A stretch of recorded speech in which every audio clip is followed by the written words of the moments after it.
Yo legends! Welcome to Fanfiction Legend. Grab your headphones, because today's story is about to hit different. Disclaimer. I do not claim ownership of this story. All rights belong to the original creators. Make the Uchiha great again. Chapter 21 Painting Cake. Chapter 21 Painting Cake. Okay, we're already in the village, why do you still have this expression? At the gate of Konoha village, Yuhara looked helplessly at Shursui who was walking behind him, seemingly nonchalant. Shursui has been maintaining this look these past few days. No matter when and where he is, he always looks like he is deep in thought, and after deep thought he would show a fearful expression from time to time. In fact, Yuhara also knew what was going on. Maybe this guy was scared by what he said that night? In fact, Yuhara was not wrong in his guess. Shursui was indeed scared, and very scared. He has been thinking about this matter these days, and has been constantly deducing everything about it in his mind. He even put into use all the knowledge that Yuhara had taught him, and he found that Yuhara was not exaggerating at all. What kind of person is this guy Danzo?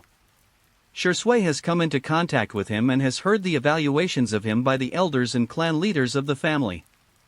He knew that this damn old man was an extreme guy who would not trust anyone easily.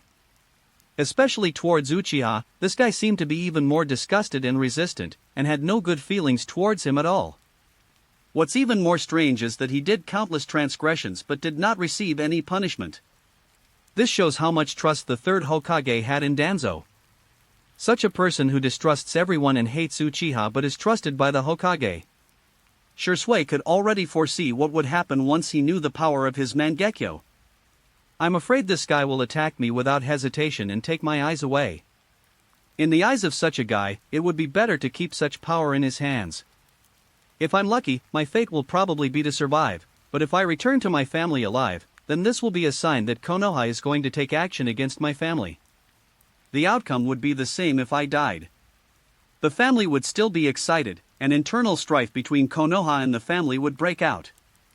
It can be said that once his ability is leaked, his own fate and even the fate of his family will probably be doomed.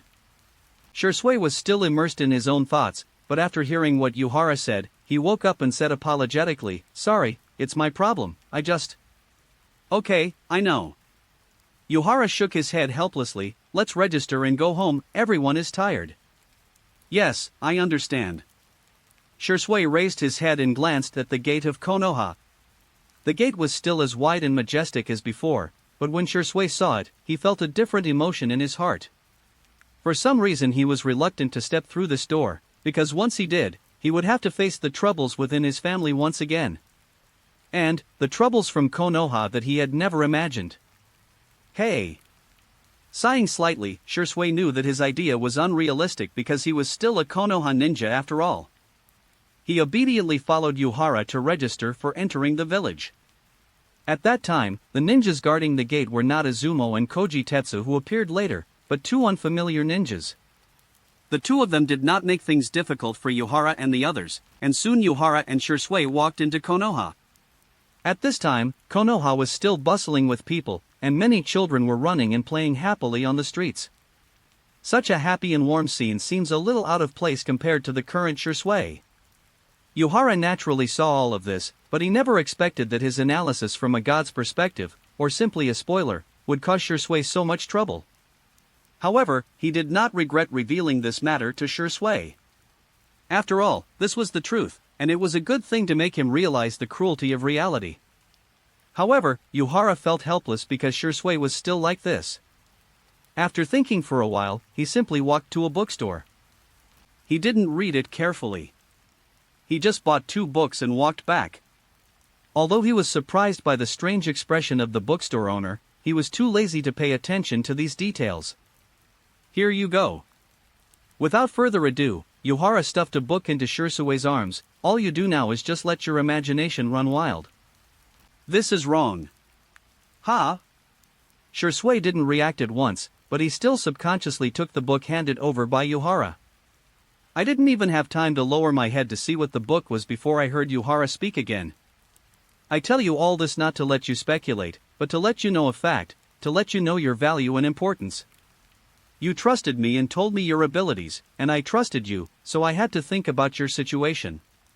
Having said this, Yuhara paused for a moment, then put his hand on Shirsue's shoulder and continued with a smile. You are my friend whom I have known since childhood, my classmate who I grew up with, and also my competitor whom I have had to face since childhood. And now, both of us are the only ones in the family who have those eyes.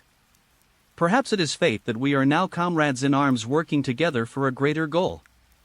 But in your current state, it is difficult for us to do what we should do. Yuhara's words moved Shirsue deeply. Indeed, they had a very close and special relationship since childhood. They were both friends and rivals. And now they have opened a kaleidoscope for each other, and under such circumstances, Shirsue's inner feeling of closeness to Yuhara has intensified even more. Especially what Yuhara said made Shirsue feel very much in agreement. Perhaps this was God's arrangement for them to save the family together. Thinking of this, Shirsue felt a little ashamed. Yuhara helped him analyze and made him understand all this for his own good, but his behavior seemed to have let Yuhara down. I'm sorry, I won't do this again. Shirsue took a deep breath, and then promised Yuhara very seriously, I will adjust my state immediately and face everything in the future with my best condition. This is the Shirsue that I remember. This is the Shirsue that I need. Seeing Shirsue's attitude, Yuhara was naturally very happy in his heart, and in order to let Shirsue maintain his condition, Yuhara also decided to paint a pie for him. What we are about to do is very dangerous, and once we succeed we will need to monitor each other. There are many stories about dragon slayers turning into evil dragons. We cannot let ourselves become that evil dragon. So no matter who among us becomes the patriarch, the other one will be the deputy patriarch, and he must take on the role of supervising and assisting the patriarch. We must always be in our best condition, only in this way can we keep moving forward and ultimately achieve our goals. Yes, I will never let you down. As expected, Shirsue was inspired by Yuhara's words.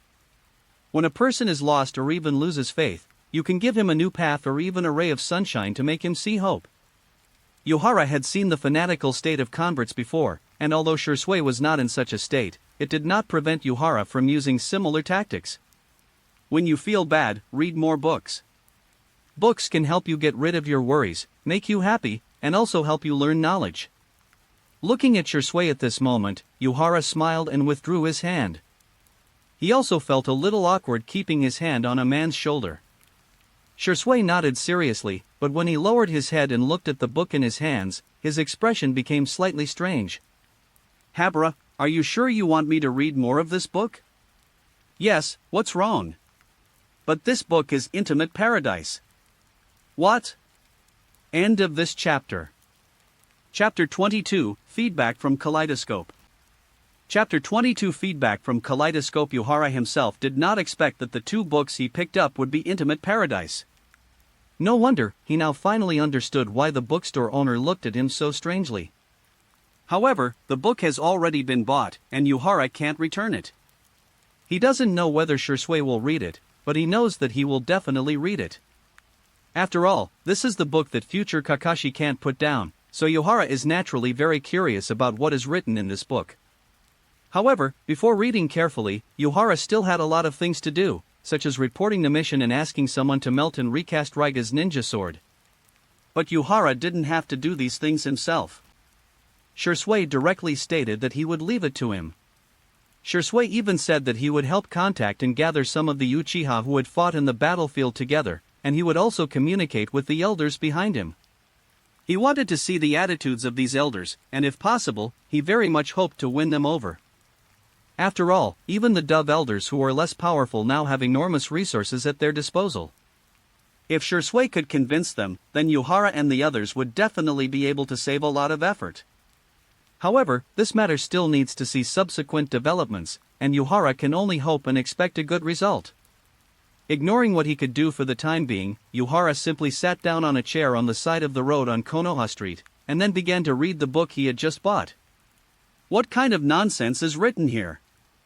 But after Yuhara read a few chapters with great interest, his expression became extremely strange, because he found that what Jiraiya wrote was, "It really sucks." Although there were contents that Yuhara wanted to see, Yuhara always felt that Jiraiya's writing was really not very good, especially the details which made Yuhara speechless.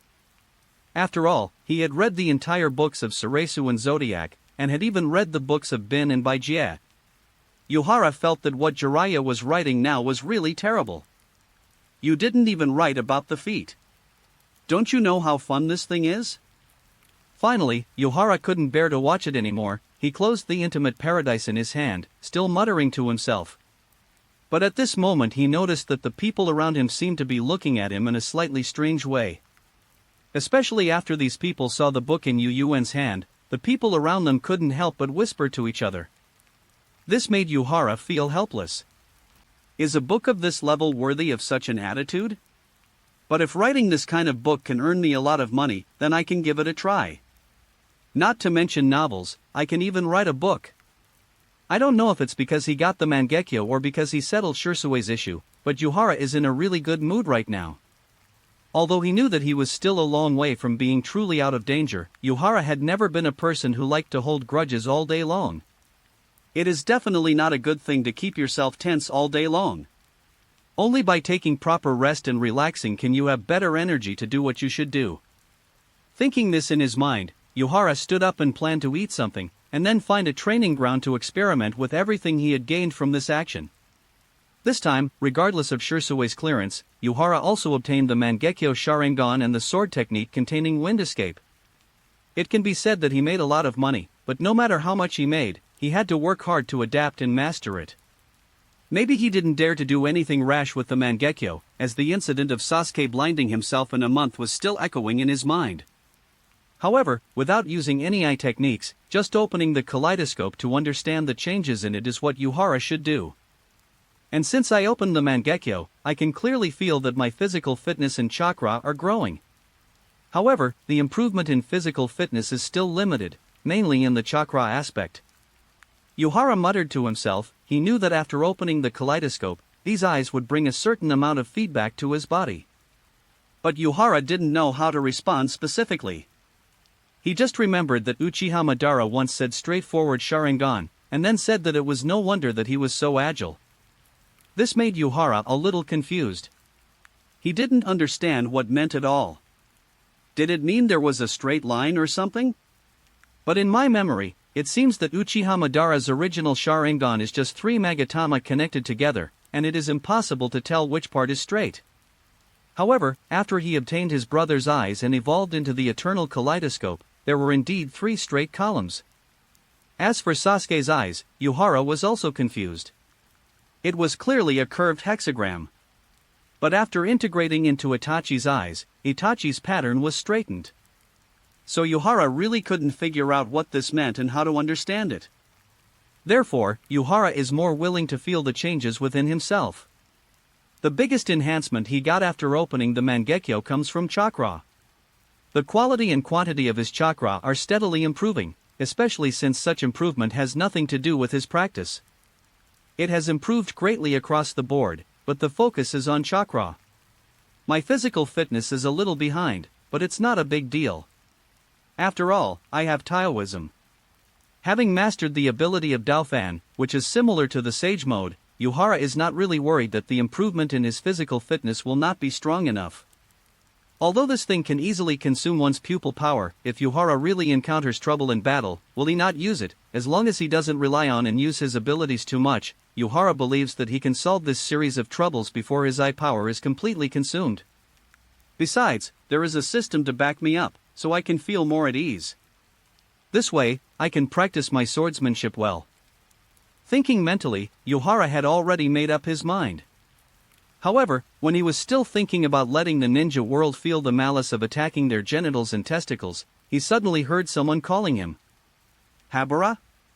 The voice was pleasant to hear but also seemed surprising, and Yuhara also heard a hint of laziness in it. This voice also surprised Yuhara. He turned around and found that it was a girl with long black hair tied in a ponytail. Looking at her face, Yuhara immediately recognized who this girl was. This girl was his former teammate, and her name had left a deep impression on Yuhara. She is a member of the Nara clan, and her name is Nara Kotonova. Please collect and read, please everyone QAQ, end of this chapter. Chapter 23. He is the only choice. Chapter 23 He is the only choice. Shisui, do you know what you are talking about? While Yuhara was wandering around the streets of Konoha reading a book, Shisui was silently facing an elder in a room of the Uchiha clan. The name of this elder was Uchiha Zone. His expression at this moment looked so stunned, as if he didn't believe what he heard at all. It can be said that Shisui grew up under his care. Many of Shisui's ideas and beliefs were actually taught by him, and he has always treated him as his junior. Their belief is that they hope for harmony between the family and the village, and for the family and the village to coexist. This belief has never changed for them, and they are always working towards this direction. They are always working hard for this belief. They are eager to establish connections through communication with Konoha's top leaders so that Konoha can truly accept and recognize them. It's just a pity that this group of people are facing such a huge shock and blow now. In the village, after the Ninetales incident, the Uchiha clan and the village have been drifting apart, and this is a fact they cannot change. And within the family, the village's actions caused great dissatisfaction among most people.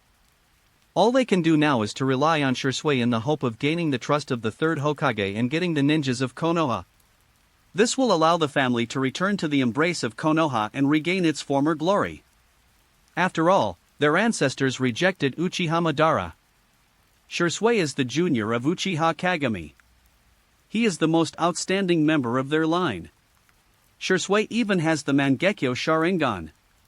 There aren't many people in the entire family who can open the Sharingan, let alone the Mangekyo. In the eyes of the Uchiha clan, Shisui is probably the only one in the family who has the Mangekyo. Not only that, Shisui also brought the clan leader's son Uchiha Itachi to his camp, which gave them more bargaining chips. It's just that the Uchiha clan doesn't like Uchiha Itachi, because this kid always puts Konoha first in everything. However, the clan leader's son is also a strong-willed man.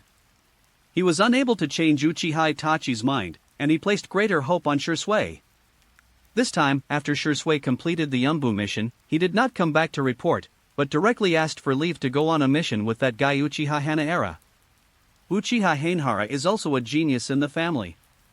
He has reached the level of 3 Magatama at a young age. Hanahara and Shisui are friends and classmates. However, Yuhara was a maverick and he did not join any faction of the family. He even refused to join the guard department and finally chose to become a mission ninja.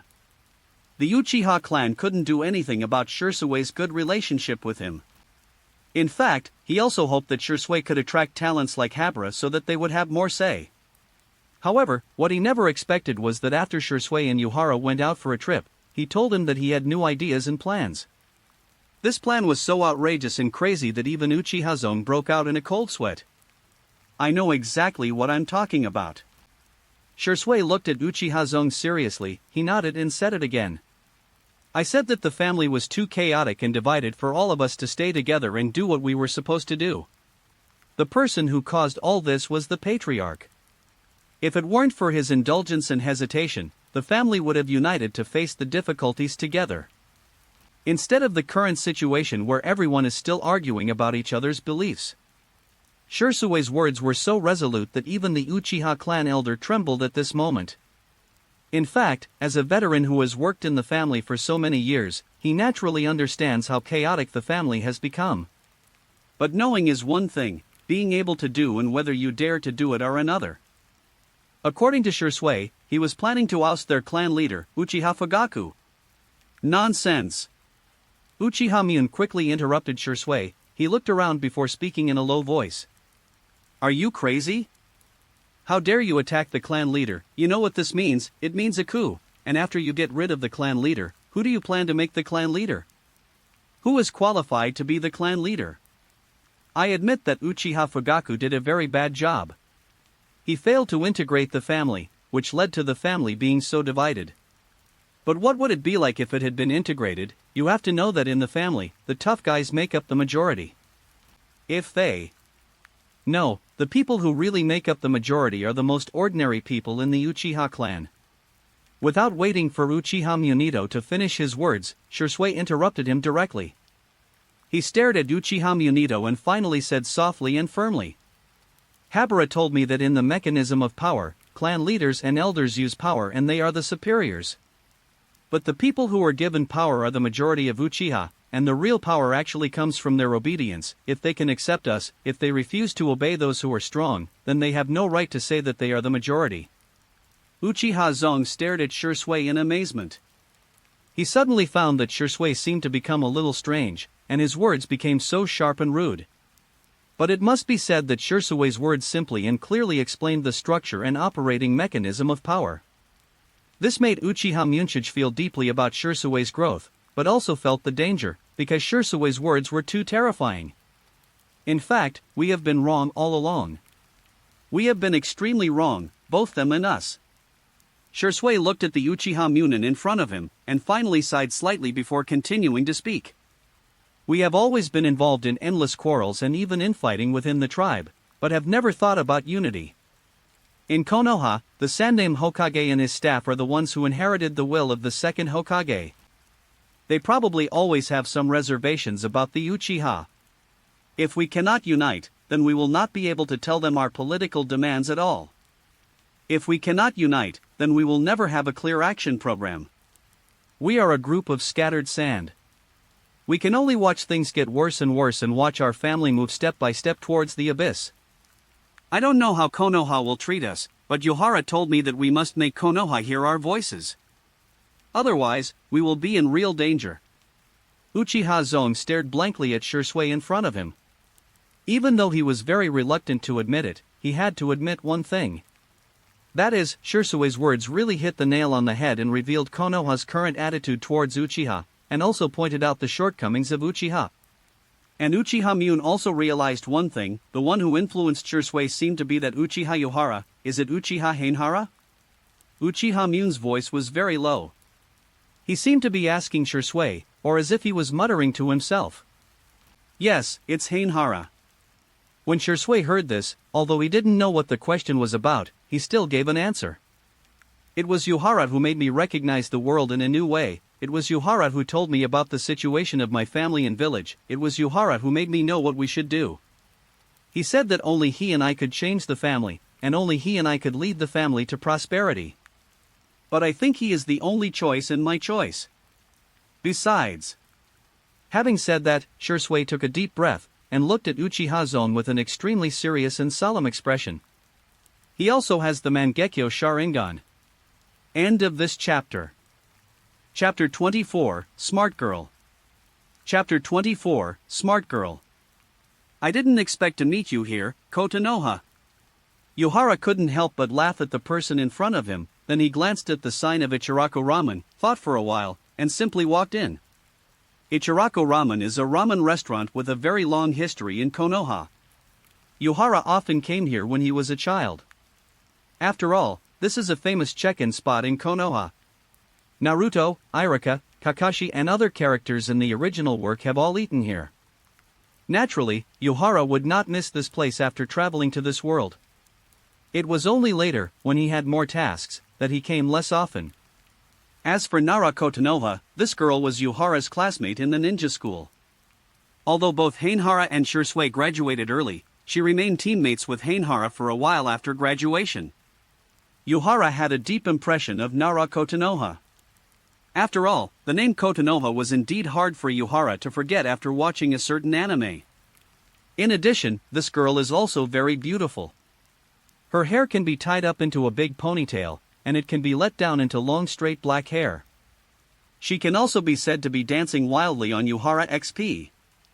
And she seems to be the cousin of Nara Shikamaru, and she has inherited the unique intelligence of the Nara clan. When they were on a mission together, she gave a lot of advice that even the team leader was willing to follow. But later on their ninja levels were raised, and each of them had new positions and tasks, so their teams were naturally disbanded. Yuhara has been doing missions alone over the years. Although there are team gatherings, he rarely participates. It's not that he didn't want to go, but unfortunately, he was not in Konoha for many gatherings, so naturally he couldn't go. Yeah, I thought I was seeing things. Nara Kotonoha tilted her head and smiled. You're a very busy man. I can't even remember when was the last time I saw you. About a year ago or 2 years ago. Yuhara himself was a little unsure, but he shook his head indifferently. You know, I am a mission ninja now, so naturally I have a lot of things to do. Being with his old teammates, Yuhara still feels more relaxed. There have never been any major conflicts within their team, and Yuhara himself does not have the bad habits of the Uchiha clan. In addition to Naruto, there is another teammate who is a civilian ninja. Overall, they get along well with each other. Boss, give him a big bowl of pork-flavored barbecued pork ramen. Remember to add more chile. When Naruto heard what Yuhara said, she did not answer immediately. Instead, she turned to Ichiraku and asked for a bowl of noodles. Then she lowered her head and spoke while eating the noodles. I know, but you did make the right choice by not being stupid enough to go and work for the security department. Also, meeting you today is a happy thing, so I will treat you. Please enjoy your meal. That's really rare. You actually treat us? Yuhara couldn't help but laugh even more happily when he heard this. Naruto rarely chooses to treat guests. This woman's family is obviously not poor, but she seems very stingy.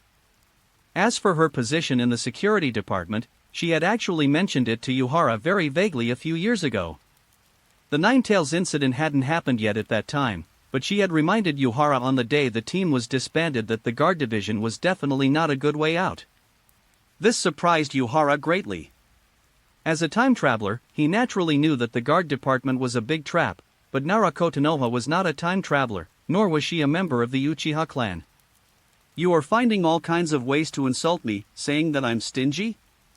Naruto couldn't help but roll her eyes when she heard what Yuhara said, but she didn't care about such things at the moment and continued to eat slowly with her head down. No, you can trust me, but what kind of job are you doing now? Yuhara naturally would not admit his true thoughts, but he was unwilling to dwell on this topic, so he quickly changed the subject and asked. It's strange that I believe you. And the way you changed the subject is still so stiff. But it doesn't matter. Naruto raised her head and glanced at Yuhara, then spoke slowly. After the team was disbanded, I followed my father to learn how to handle family affairs. Later, my cousin asked me to go to the Ministry of Government Affairs with him. He said it would be a pity if I didn't go there. But I told him that I was still young and didn't have so many ideas for the time being. In fact, I didn't want to go to the Government Affairs Department at all. It was too boring and troublesome. I would rather go to school and find a job, which is easy and less troublesome. Naruto cousin is naturally the Sky Narashikako, and Yuhara was not surprised that Naruto could work in the Government Affairs Department. After all, Kotonoha is so smart, and according to the tradition of the Nara clan, in the future they will either sell medicine or work in the government department. This is also a major tradition of their family. However, the girl Nara Kotonoha seemed to have inherited the lazy style of the Nara clan, and it was obvious that she did not seem to be very eager to work in the government affairs department. While the two of them were chatting, Ichiraku prepared the ramen and brought it up. It must be said that Ichiraku ramen was the most substantial thing Yuhara had eaten in all these years. Whether it is the portion or the ingredients, you can see how serious Ichiraku was about ramen. This is making ramen with heart. People who make ramen with such care will always come back to Hainhara no matter how many times they eat there. Just when Yuhara was about to eat the noodles, a little guy with yellow hair who looked short and thin suddenly ran in. When the little guy came in, Yuhara found that Ichiraku had a smile on his face. His smile was very warm, but the other ninjas who were eating noodles here frowned. Hey! It's this little guy. Nara Kotonoha naturally noticed this scene, but she lost interest after taking a look. I didn't expect to meet this little guy again. It seems that you don't dislike him. Yuhara looked at Nara Kotonoha with amusement. This kid's name seems to be Naruto, right? That's right, the little guy who ran in this time was Naruto. In fact, Yuhara naturally knew Naruto, although for various reasons he had seen Naruto very rarely. But as the protagonist of the original story, how could Yuhara forget? However, there is still a need for him to pretend a little. After all, he is not familiar with Naruto in reality. Oh, that's rare. Nara Kotonoha looked at Yuhara in surprise. You actually called him by his name, and you don't even hate him. Come on, I'm not an idiot, okay? Yuhara shook his head, then sighed. I've heard about him, this guy is quite pitiful. Yeah, this kid is really pitiful. Naruto also sighed slightly. My brother and he are classmates, and I am not unfamiliar with this kid, but... Having said that, Naruto suddenly looked at Yuhara seriously, then lowered his voice and spoke seriously. You'd better not act like you sympathize with him. His identity is too special. You should not have forgotten what happened back then, right? End of this chapter. Chapter 25 Naruto. Chapter 25 Naruto Uncle Hand, I want a big bowl of pork-flavored barbecued pork ramen. Okay, Naruto. After seeing Naruto, he couldn't help but smile. His smile was very warm. Then he turned around quickly and started to prepare ramen for Naruto. Naruto walked carefully to the seat at the edge and sat down with a light jump. He likes this noodle shop very much and he will remember it forever since his first visit. The taste of this noodle shop is very good, which is definitely something Naruto has never tasted before, and the handmade uncle who owns this noodle shop is also different from others. He never scolded himself, never despised himself, and never regarded himself as a trouble or a disaster. Sometimes Naruto doesn't know whether he likes the taste here or the attitude of the uncle who makes him feel warm. Of course, he felt that taste was more important, and Ichiraku ramen was definitely the most delicious food he had ever eaten. Therefore, whenever he received the monthly living expenses from the third Hokage, he would come here first, or when there was something worth celebrating, he would also choose to come here. Here, Naruto, your big bowl of pork-flavored chashu ramen. Soon, the ramen was ready by hand, and he still served it to Naruto with a smile. At this time, everyone else in the noodle shop had left one after another, leaving only a young couple sitting aside. With the empty seats, naturally there were many passers-by who had originally planned to come in. But when they saw Naruto in the noodle shop, they couldn't help but show disgust, and then they left one by one. It was obvious that Naruto's presence made them very unhappy, and it also delayed the hand-typing business. But Shouta didn't care about this at all. Instead, he happily handed the task of cleaning the stall to Liam, and leaned on the table to chat with Naruto. Naruto, is there anything happy? I remember you came here at the beginning of the month, why are you here again today? That's because there's something happy going on. Naruto picked up the chopsticks and looked at the ramen in front of him with saliva. He skillfully pulled the chopsticks away and began to eat impatiently. I'm eating. Wow, it's delicious. Go slowly, don't burn yourself. Shouta couldn't help but shook his head when he saw Naruto's appearance. He thought about it for a while and simply stood up and started again, asking while doing it. You haven't said anything to be happy about yet. That's right, I have a lot of real friends now. Naruto spoke incoherently as he wolfed down his food, but he still looked extremely proud. Today, Shikamaru, Choji, and I went out to play during class. Choji didn't dare to go but I pulled him up anyway, and he even shared his potato chips with me. Although I was punished later, I was still very happy because I finally had a true friend. Hey, come on, you're skipping class. Ayam couldn't help but pout as she listened to this. She didn't know if it was because of what she heard about the ninja school or because Naruto's arrival affected the business, but she looked unhappy. The young couple standing nearby looked at Naruto in surprise. They didn't expect to hear such news. And if you continue like this, whether you can graduate and become a ninja in the future is a question. Okay, that's all for the future. Akira's words made Naruto a little anxious, but before Naruto could open his mouth to refute, the hand-beating uncle spoke with a smile, interrupting the quarrel between Naruto and his daughter in advance. Then he scooped up the freshly cooked ramen and some sliced meat and put them into Naruto's bowl.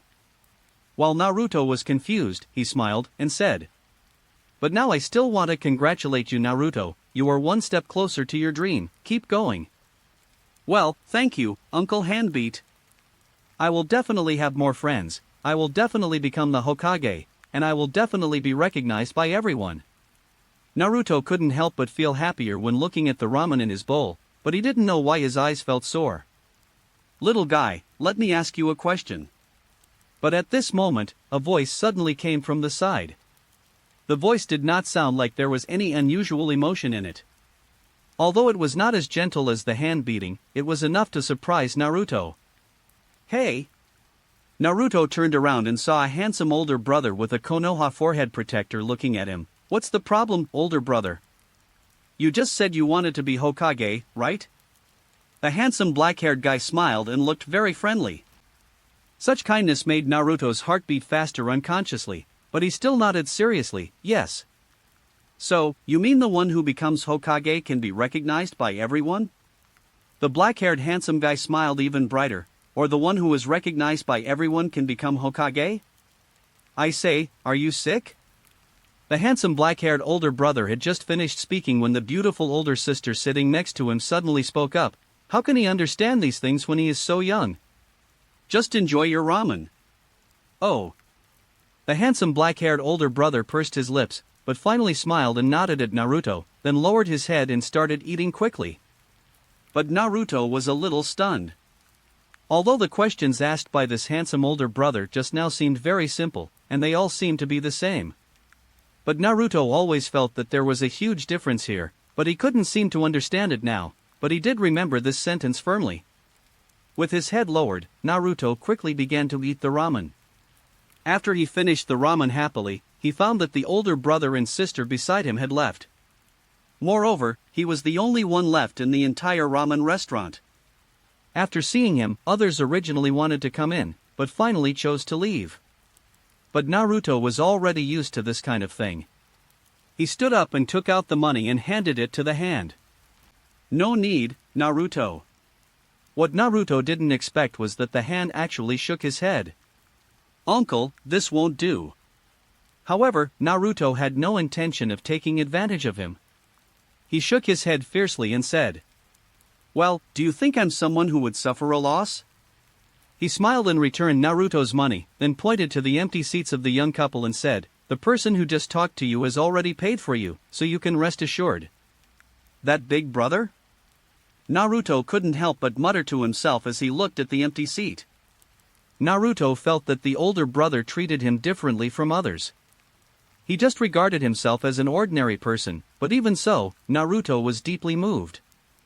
For some reason, Naruto felt a little sore in the corners of his eyes, but he still suppressed the feeling and raised his head to look at the hand. Uncle, what are the names of the older brothers? Him? If I remember correctly, his name seems to be Uchiha Yuhara Makoto. End of this chapter. Chapter 26 The Elder Wants to See You.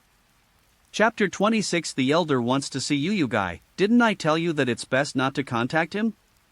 After leaving Ichirako Ramen Restaurant, Naruto Konoha glared at Yuhara with great dissatisfaction. It was obvious that she had not expected Yuhara to do such a thing. In Konoha's memory, Yuhara has always been a very, very smart person. This guy is also very kind to people and very calm when doing things. There's no way you could tell that this guy is a member of the Uchiha family. Even Konoha from the Nara clan has to admire his vision and insights. It had only been a few years since they last met, and when she met Yuhara again today, she found that this guy still looked the same as before, but his brain seemed to have changed a little. That's becoming stupid. Who was that little devil just now? Although people in the village were not allowed to talk about it, the villagers spread rumors and regarded the little Naruto as the incarnation of the nine-tailed fox. But in fact this statement is not far off, because Naruto was the Nine-Tails Jinchuriki, and there is a nine-tail sealed in his body. On the night of the Nine-Tails incident, all the ninjas involved saw the scarlet Sharingan patterns reflected in the Nine-Tails' eyes. What does this mean? This means that the Nine-Tails is controlled by someone, and the person controlling the Nine-Tails is an Uchiha. Although so many years have passed, all the residents of Konoha still remember vividly the scene where the Nine-Tails acted recklessly in Konoha and caused the death of the fourth Hokage and his wife. It can be said that the Nine-Tails' destruction of Konoha was the first time that the Konoha village suffered such a major attack. Even if ordinary people don't know that the Nine-Tails is being controlled, how could the Konoha's top leaders not know these things? What does it mean for you, an Uchiha, to come into contact with the Nine-Tails? Such behavior is no different from seeking death. I know, don't worry, I know what's going on. Facing the nagging Naruto Konoha, Yuhara shook his head helplessly. He was not angry because he knew that this was a kind of concern from Konoha for him. Yuhara would not feel troubled or disgusted if others were kind to him. The sage once said, repay evil with justice, and repay kindness with kindness. Although Yuhara knew what the original meaning was, he would rather understand it as, if others are good to you, you should be good to them. If others are not good to you, then you can do whatever you want. Although there was an intention to misinterpret the words of the sage, Yuhara still acted according to his own understanding. Besides, he had also learned the ancient family motto of a drop of water should be repaid with a spring, a broken tooth should be repaid with the head. The Nara clan is actually quite interesting. Once you become familiar with them and gain their approval, they will find a way to help you even if they say you have trouble. This is the case with Naruto and Shikamaru in the original work. Although Shikamaru is dragged into trouble by Naruto every time, he will try his best to help Naruto. Moreover, the ninja qualities of the Nara clan have always been good. During the Chunin exam, Shikamaru was the only one left to cover the retreat, and at that time he was mentally prepared to die in battle. Fortunately, Asuma came over in time, otherwise Shikamaru might have been really dead. Actually, don't talk about me. Have you forgotten that you're Shikamaru and the kid from the Akimichi family skipped classes together? Yuhara didn't want to continue dwelling on this topic, so he quickly changed the subject to the affairs of the Kotonoha family. TSK, we didn't dare to skip classes when we were studying. Isn't your little brother pretty good? TSK, Shikamaru is my cousin, not my biological brother. Why should I care about his family's affairs? Is it troublesome? However, what Yuhara didn't expect was that Kotonoha didn't accept the challenge at all, which made Yuhara a little embarrassed. Fortunately, Nara Kotonoha is not the type who you have to listen to what I say. She is just reminding Yuhara with good intentions. If Yuhara really doesn't want to listen, she won't nag about it. After all, it's not her business. If she talks too much, everyone will be unhappy. Okay, this is your business, you can handle it yourself, but I'll still give you a friendly reminder. Nara Kotonoha stopped and looked around before speaking to Yuhara in a low voice, even covering her mouth with her hands. I've heard some rumors, and I can see for myself that the relationship between your family and the village has become increasingly worse. If possible, I suggest you stay out of your family's affairs as much as possible and find a long-term mission outside the village. Wait and see what the wind blows, and then you make some decisions. Nara Kotonoha's words were very obscure, but Yuhara was not stupid and naturally understood what this girl meant. He didn't expect that Nara Kotonoha would give him such advice, but he had to say that this advice was indeed very friendly. As for the rumors that Kotonoha got, it was probably a combination of some of Nara Shikaka's actions and an analysis of the current environment within the village. People like Nara Shikako probably won't leak information easily, but of course it's not ruled out that he wants to do Uchiha a favor. But Yuhara is more inclined to believe that this was something Nara Kotonoha analyzed herself. As a teammate, he knew the abilities of this girl. I have to say that this analysis is really accurate, and the suggestions she gave are also very good. But the key problem is that Yuhara can't run. Are you suggesting that I leave Konoha if possible? Perhaps he felt that the topic was too heavy, or perhaps Yuhara had his own plans and was unwilling to take up the subject, so he smiled and teased Kotonoha. It's up to you. It's just a friendly suggestion from me. You can listen to it or not. No one is forcing you. Nara Kotonoha glanced at Yuhara, then walked forward without looking back. Hey, since you told me this, can I report you for instigating me to defect? Yuhara quickly caught up with him and asked in a low voice with amusement. Besides you and me, did anyone else hear it? Nara Kotonoha raised her eyebrows, then looked at Yuhara with a strange expression. Also, what are you talking about, defection or not? After saying this, she continued to walk forward, raising her hand and waving at Yuhara. I'm leaving, I'm going home, I hope to see you next time. Yuhara looked at the girl's back, and a smile appeared on his face. After thinking for a moment, he suddenly said loudly, "Thank you, Kotonoha."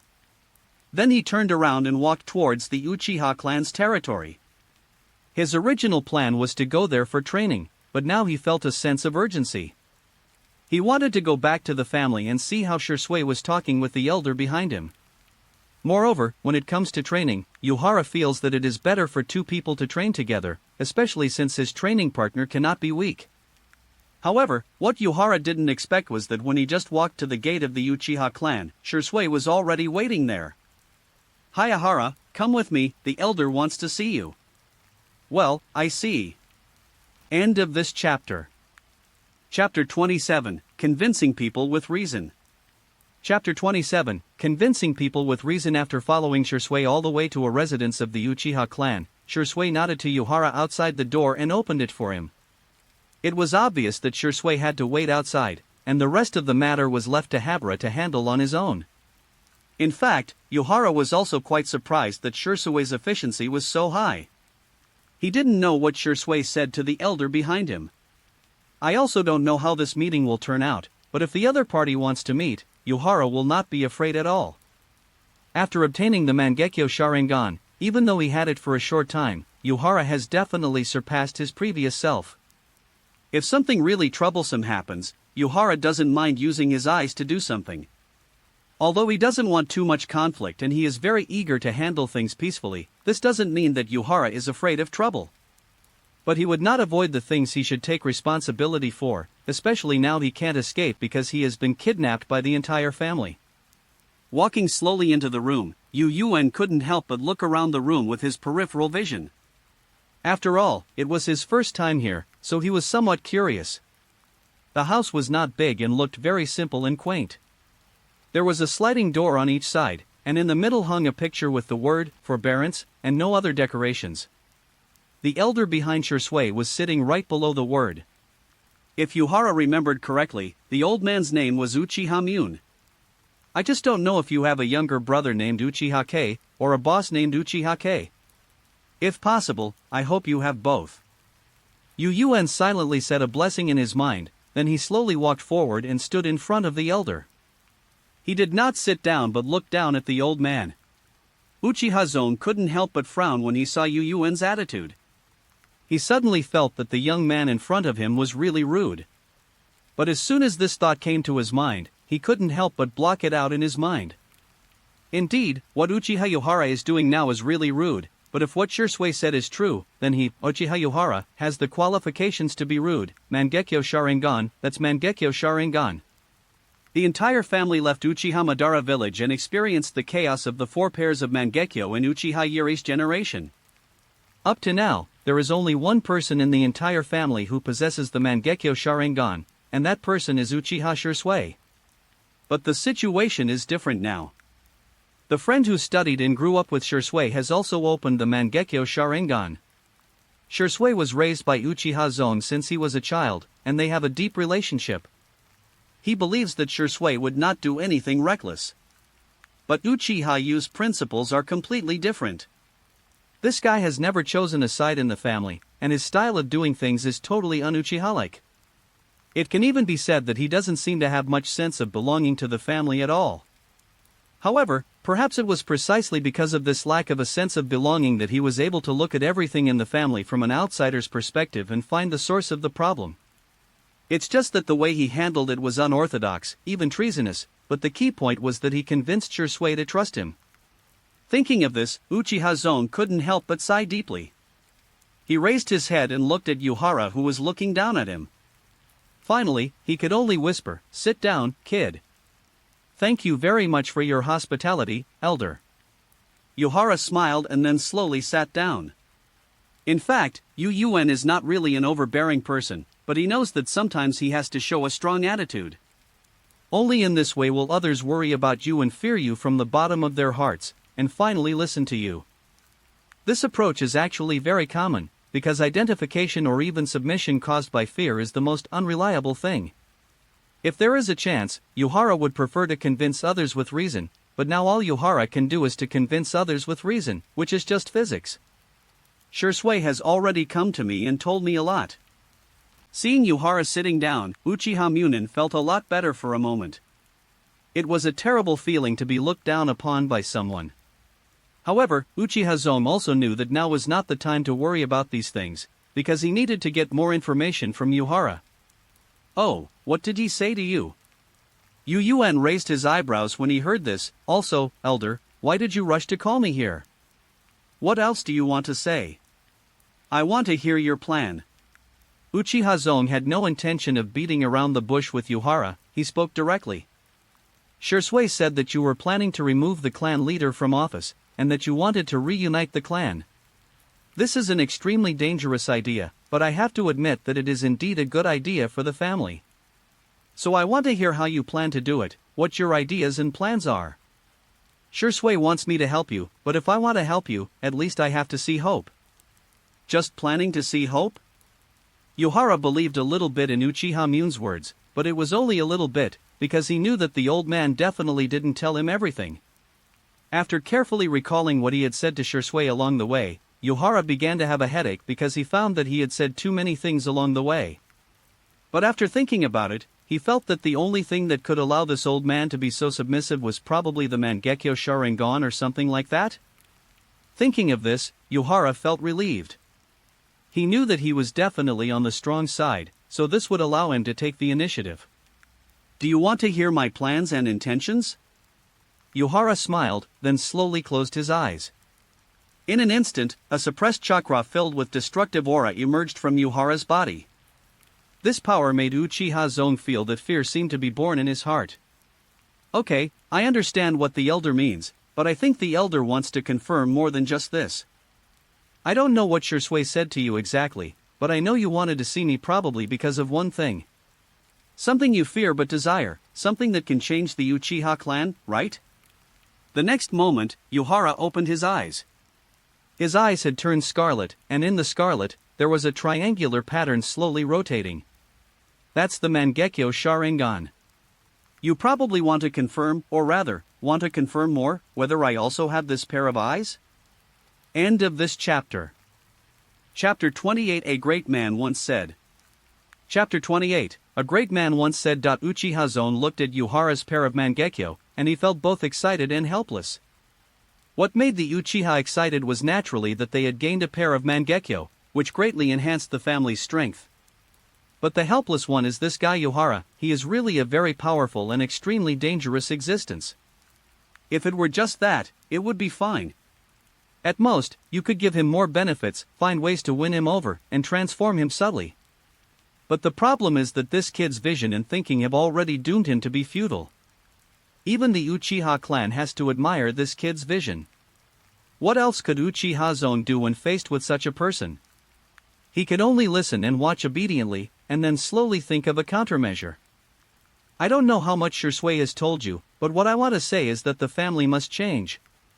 Just as Uchiha Zong was feeling extremely sad, Yuhara slowly spoke. The family needs to be integrated. This is what I told Shisui, and now I will tell you again. Whether it's you or the people on the other side, your division has made it impossible for the family to function normally, and we can't even cope with Konoha's attack on us. Although Uchiha Fugaku had good intentions and wanted to maintain the stability of the family, he still held such thoughts at this moment.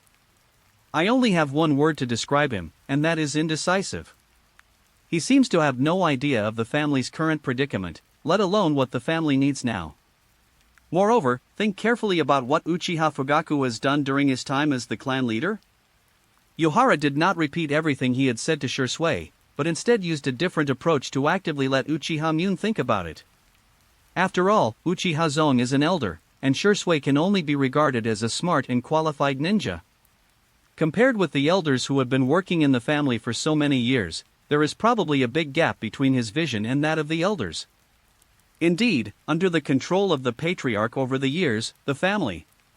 Uchiha Zong sighed. Yuhara's words had aroused his thoughts. Uchiha Fugaku had actually done a really bad job over the years. The family is indeed getting worse and worse. Look at where we live now. Haha, we have been driven to the edge of the village. After the Ninetales incident, Konoha was destroyed, and it needed to be rebuilt. During the reconstruction, Konoha drove the Uchiha to the edge of the village. This approach really made countless members of the Uchiha clan dissatisfied, and it was also because of this that the number of hardline supporters began to increase.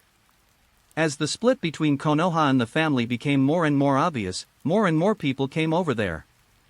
But it's not impossible for us to communicate with Konoha. Shisui is in the Ambu now. We can build a bridge of communication with Konoha. However, after sighing, Uchiha Zone spoke again, but he was interrupted by Yuhara before he could finish his words.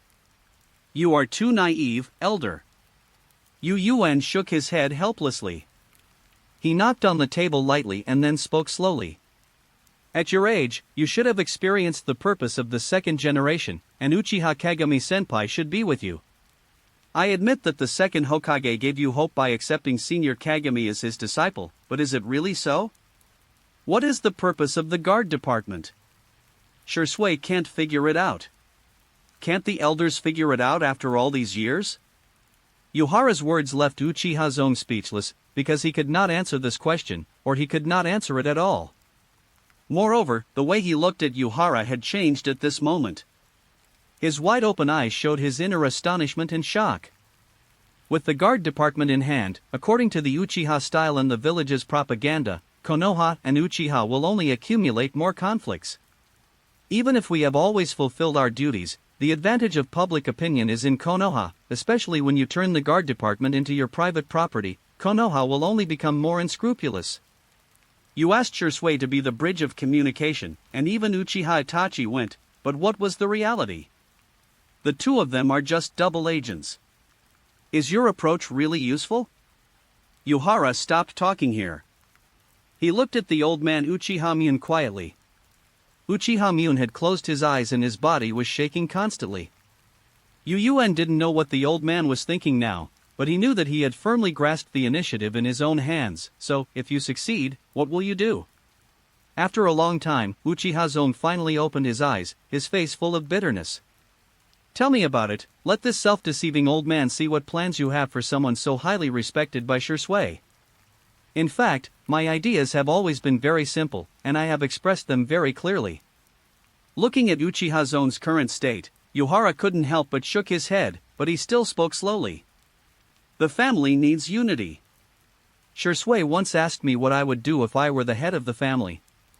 I told him that I would integrate all the power of the family and make everyone think in the same way. I know what you are worried about, but I can tell you very clearly that I have never intended to cause a civil war between the family and the village. And I know very well that once a war breaks out, my family will inevitably perish.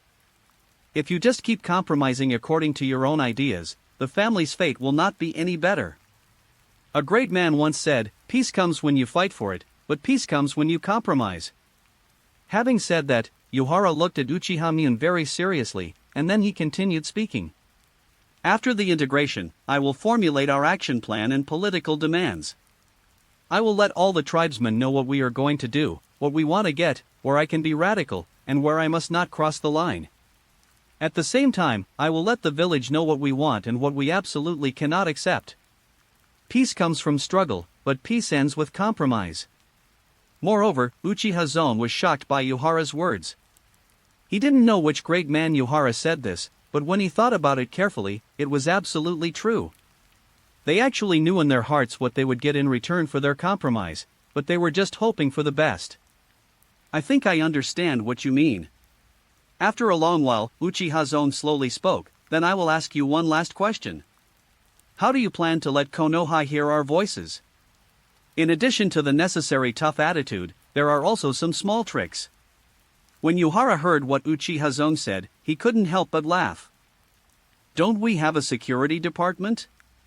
And doesn't the security department make us bear the blame while enjoying rights? If we turn the guard department into Konoha's guard department, we can let all the families and civilian ninjas in. Let us all enjoy this power and be blamed for it together. Then our voice can be transmitted from the guard department to all parts of Konoha. And Sandame, do they dare to let us continue to be blamed? End of this chapter. Chapter 29, Courtesy First, Then Attack. Chapter 29, Courtesy First, Then Attack. The silver moonlight illuminated the earth, and Yuhara slowly walked out of Uchiha Zone's room. To be honest, Yuhara didn't know what the outcome of the conversation with Uchiha Mune would be. Even though Uchiha Mune had already wavered at this point, it was not an easy matter for him to make the final decision. The people in their faction are a whole, or more bluntly, an interest group with common beliefs. It is hard to say that they were the ones who refused to follow Uchiha Madara when he left. It is not easy to ask them to change their beliefs. After all, they are not Shursui. At Shirsui's age, he is still able to correct his mistakes. Even though they know it now, there is always an invisible hand behind them pushing them, making it impossible for them to make any changes. They can only go on to the end. Or maybe their inner beliefs don't allow them to change. They have persisted in their beliefs for a lifetime. If they change just because of a few words, it would be too unrealistic. After all, everyone has some persistence in their hearts, and even if it is wrong, they will still have a fluke mentality, just like I know that liking legs is not right, but I still can't change it.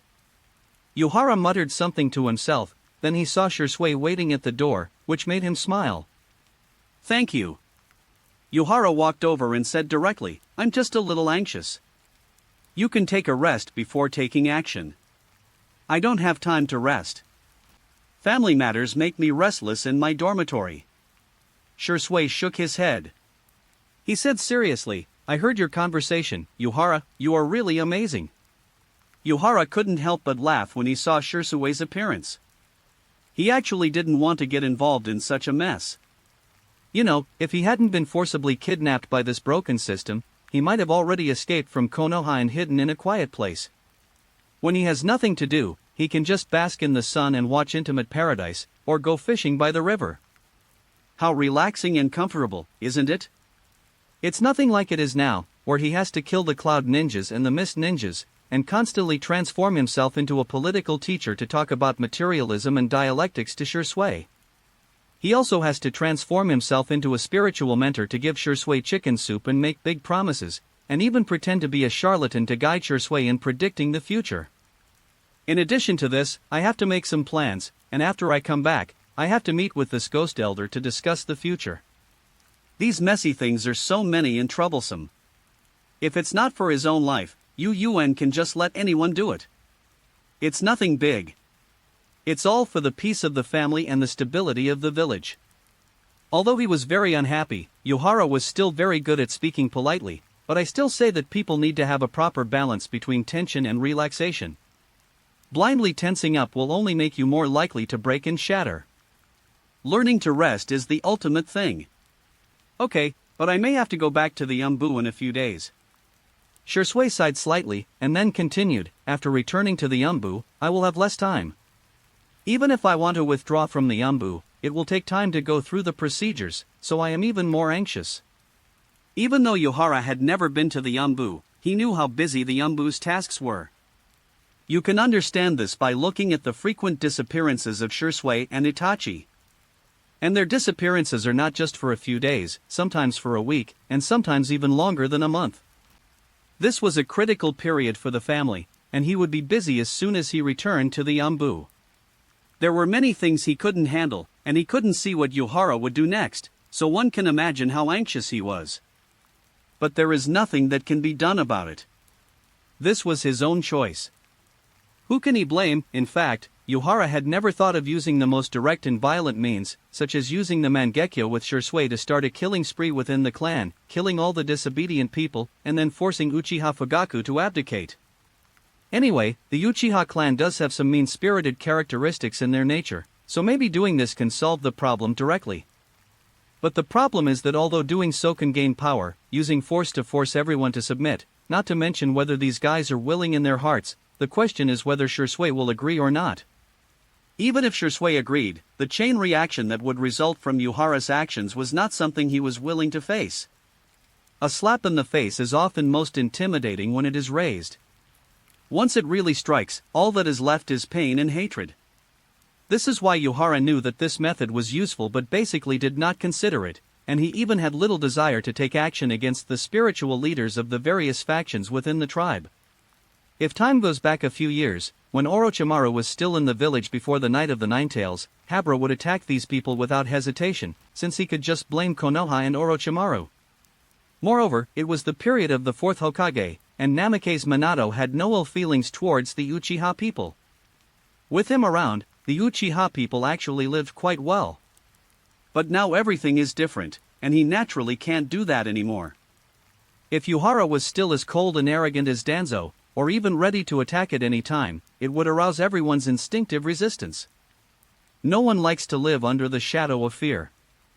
It has nothing to do with strength or weakness, it's just human nature. Besides, I won't be able to win the support of the people by doing this. How can we start a revolution if the people are not united? After all, a kaleidoscope is not omnipotent. Yuhara sighed in his heart, which was why he was still following the rules. Of course, if things really developed to the point where they were irreversible, then he wouldn't be able to take care of these messy things. My life is tied to my family, how can I let them do whatever they want? If they die, they die. If I die, it will be a huge loss. Instead of waiting for Konoha to kill everyone, it is better for Yuhara to kill them himself, at least by dying in my hands, they have laid the foundation for the future prosperity of the family. Thinking of this, Yuen became determined. He did have some thoughts before, but after meeting today, he was completely sure of his mind. As the saying goes, you should use courtesy before force. If you don't listen to reason with me, don't blame me, you can handle the affairs of the Yambu. If you decide to quit, then do so. After thinking for a moment, Yuhara said, "Thank you for your hard work, Shui." Yes, I know. I will take good care of these things. Shui nodded seriously. Then he looked at Yuhara walking outside and asked curiously, "Where are you going so late?" "Of course I want to test my swordsmanship and abilities." "Do you want to be my sparring partner?" "I see. No wonder you are so strong. It turns out you have been training very hard." "No problem. I will go back and report back. I'll be waiting for you at training ground number 3. By the way, remember to bring me a ninja sword." End of this chapter. Chapter 30, See the Power of Uchiha. Chapter 30, See the Power of Uchiha. Although Yuhara also felt that training so late at night was a bit crazy, he was indeed unable to sleep at this moment. A lot of things happened after coming back today, which made it difficult for Yuhara to digest them all at once. First, he met his old teammate Naruto, who secretly reminded him to escape as soon as possible. Then I met this kid Naruto and I teased him a few times. When he finally came back, he was dragged to meet Uchiha Zone, and they talked about a lot of things. It can be said that there were too many things encountered today, and apart from Naruto, all other things required Yuhara to think carefully. Besides, he had been planning to train hard today, but now he couldn't sleep and Shui happened to be here, so Yuhara might as well pull Shui out to be his sparring partner. This will not only help us improve our relationship, but also help me adapt to my new abilities. Kill two birds with one stone, right? Yuhara muttered to himself, and soon he arrived at training ground number 3. Maybe because of the time, there was no one in the training ground at this time. The moonlight shining on the ground made it look particularly peaceful. But when Yuhara walked in, he suddenly frowned, because he suddenly realized that the atmosphere in the training ground was not right. Although Yuhara has never been a perceptive ninja, he has traveled through time for 15 years and has experienced all kinds of battles. He still has a very keen premonition of danger.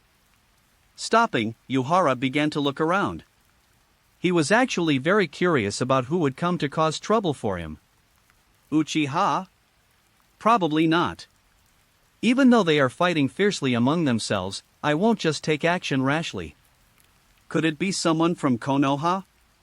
It seems like I didn't provoke them, that's not right. Yuhara suddenly thought of something. He did not forget that he had some contact with Naruto today, but he only said one sentence. Could it be that Konoha has become so vigilant, or has the hostility towards Uchiha reached this point? Come out, and stop being as disgusting as a sewer rat.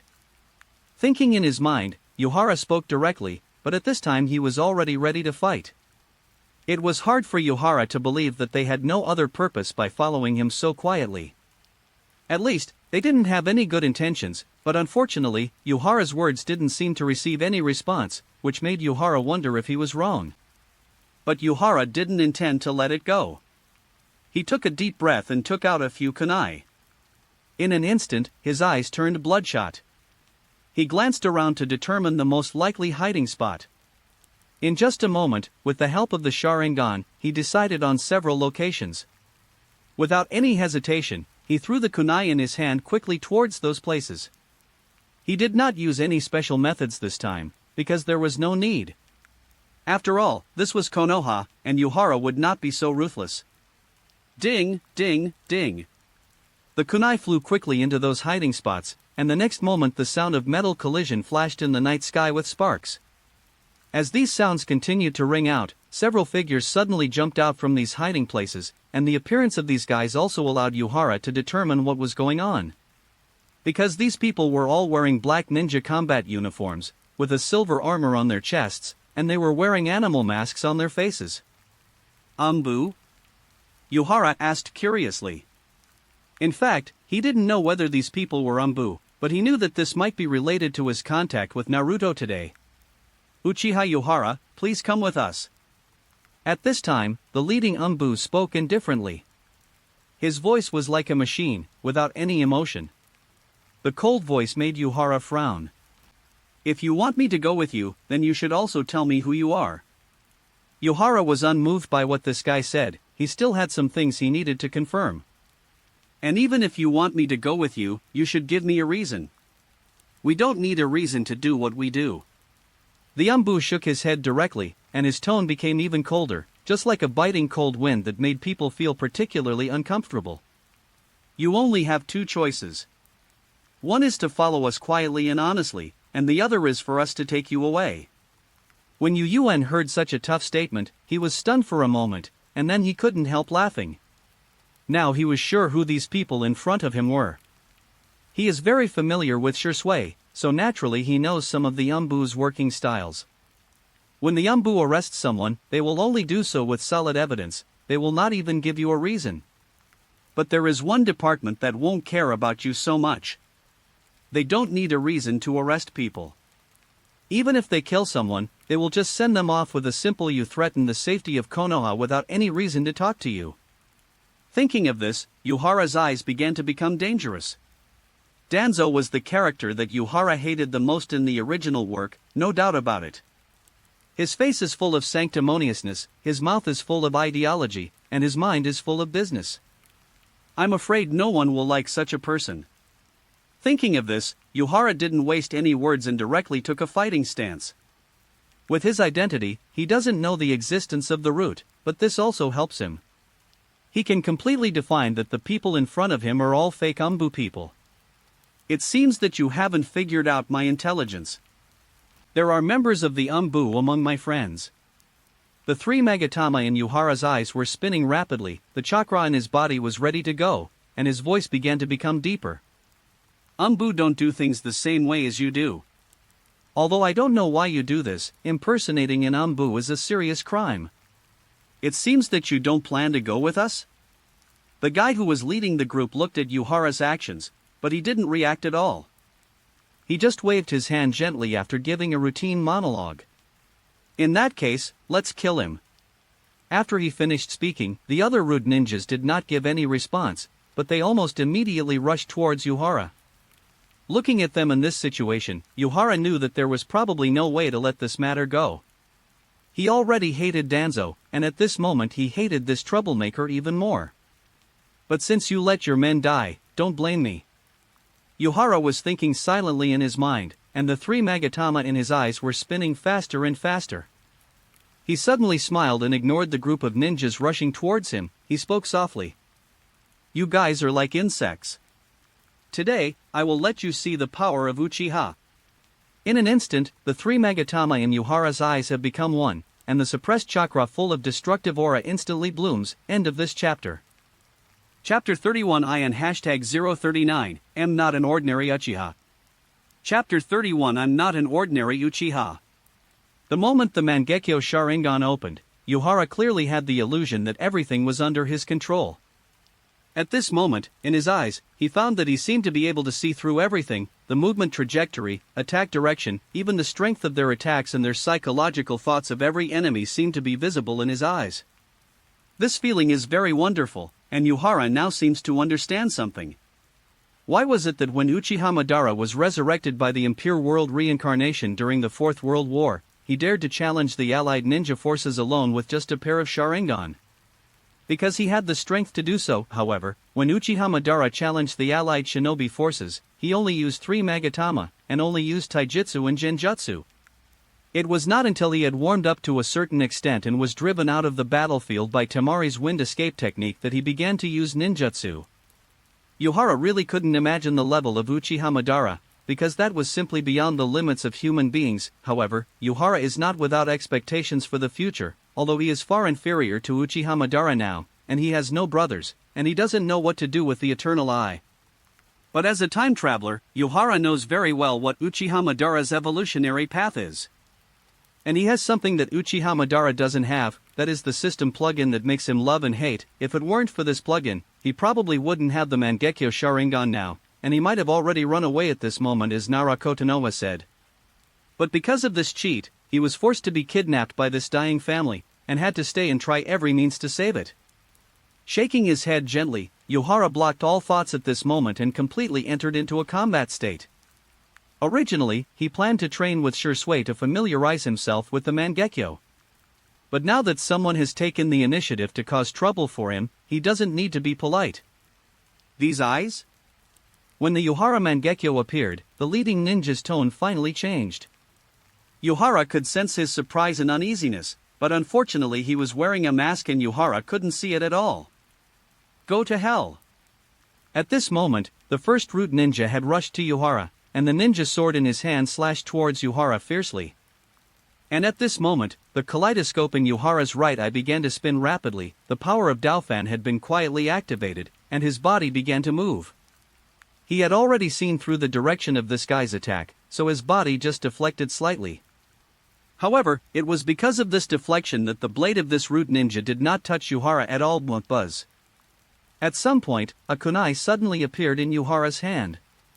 The moment he dodged the root ninja, the kunai touched the root ninja at a strange angle. The two figures crossed each other, and the root ninja suddenly knelt on the ground.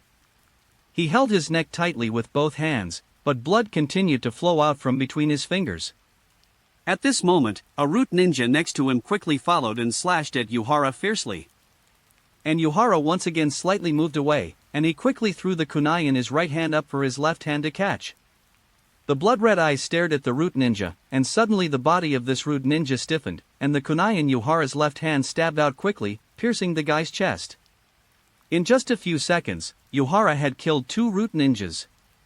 Such efficiency made the remaining root ninjas a little scared. Every root ninja has undergone brutal training, and only those who can officially carry out missions are elite ninjas selected from hundreds. They have no thoughts of their own, nor any emotions. They are all ninjas in the name of tools. They are all killing machines. In their eyes, there is only the mission, and nothing else is important. However, it was this tool that allowed the boy, who looked only 15 or 16 years old, to kill 2 people in succession so easily. This involuntarily caused them to feel a little shocked, but they obviously would not give up this mission. They stopped not to stop the attack but to change their strategy.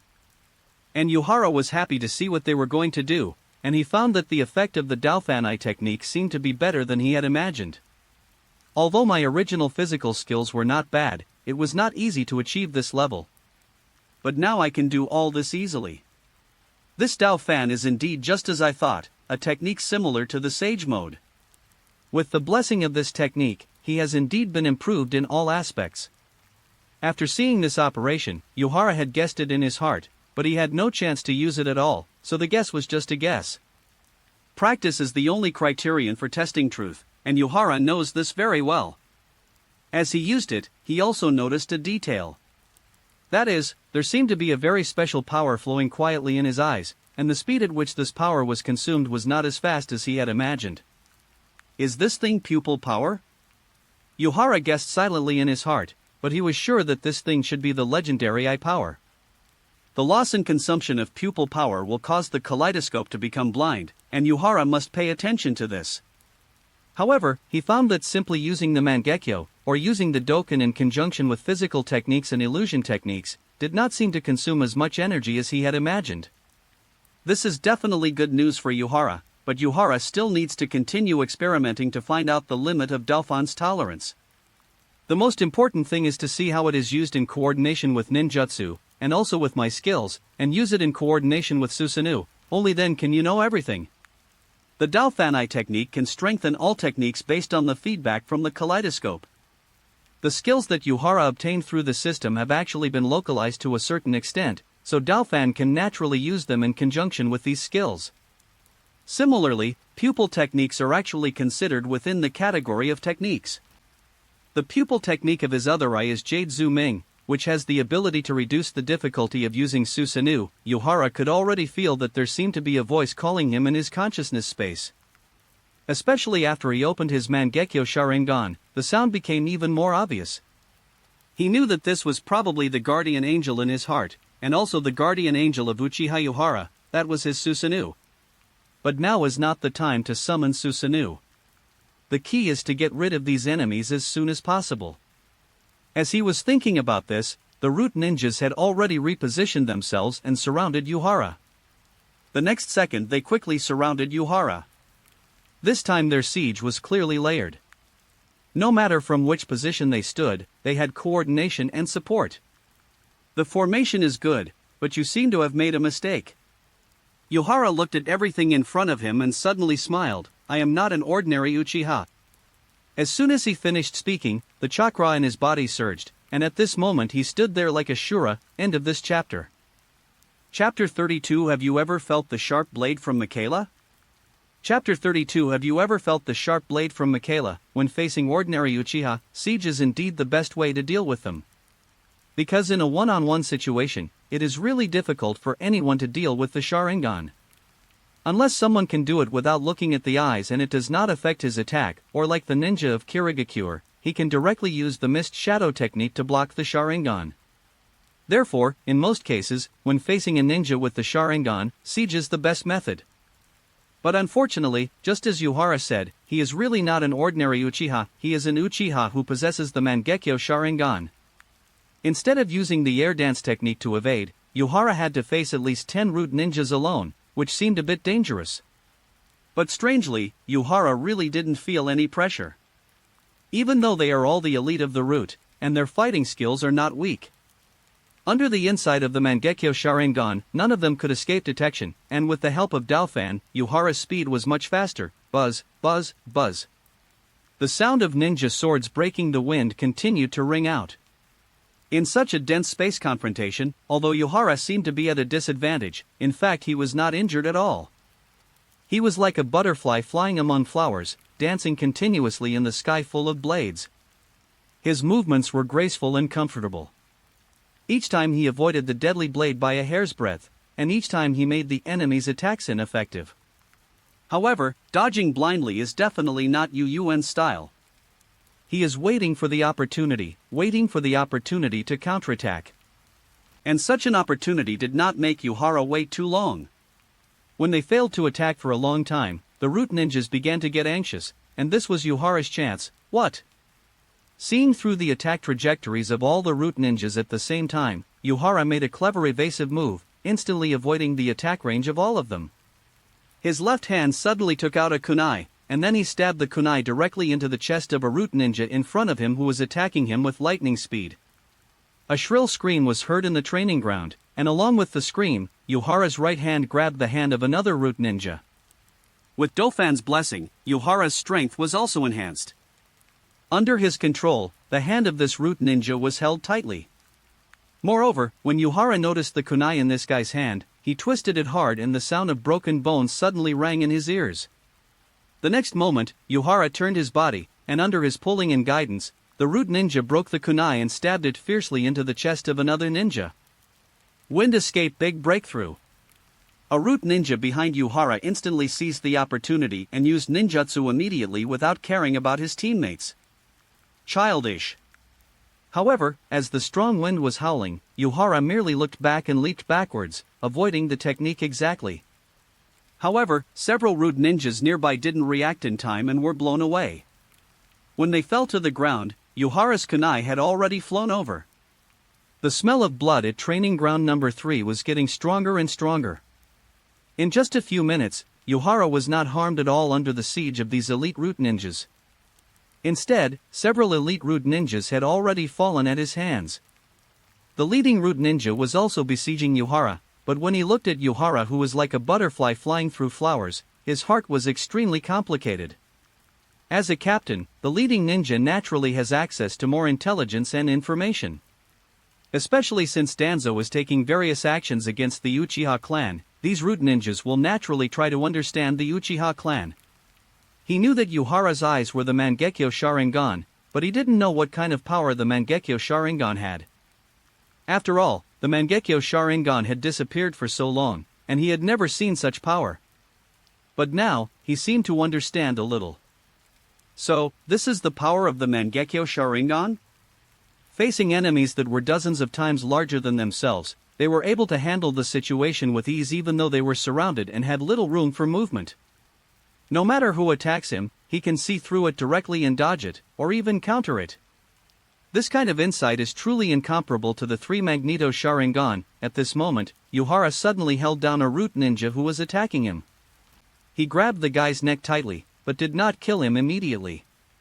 "Let me lend you my knife." The Mangekyo rotated slightly, and a root ninja holding a sword inadvertently made eye contact with Yuhara, who froze in place.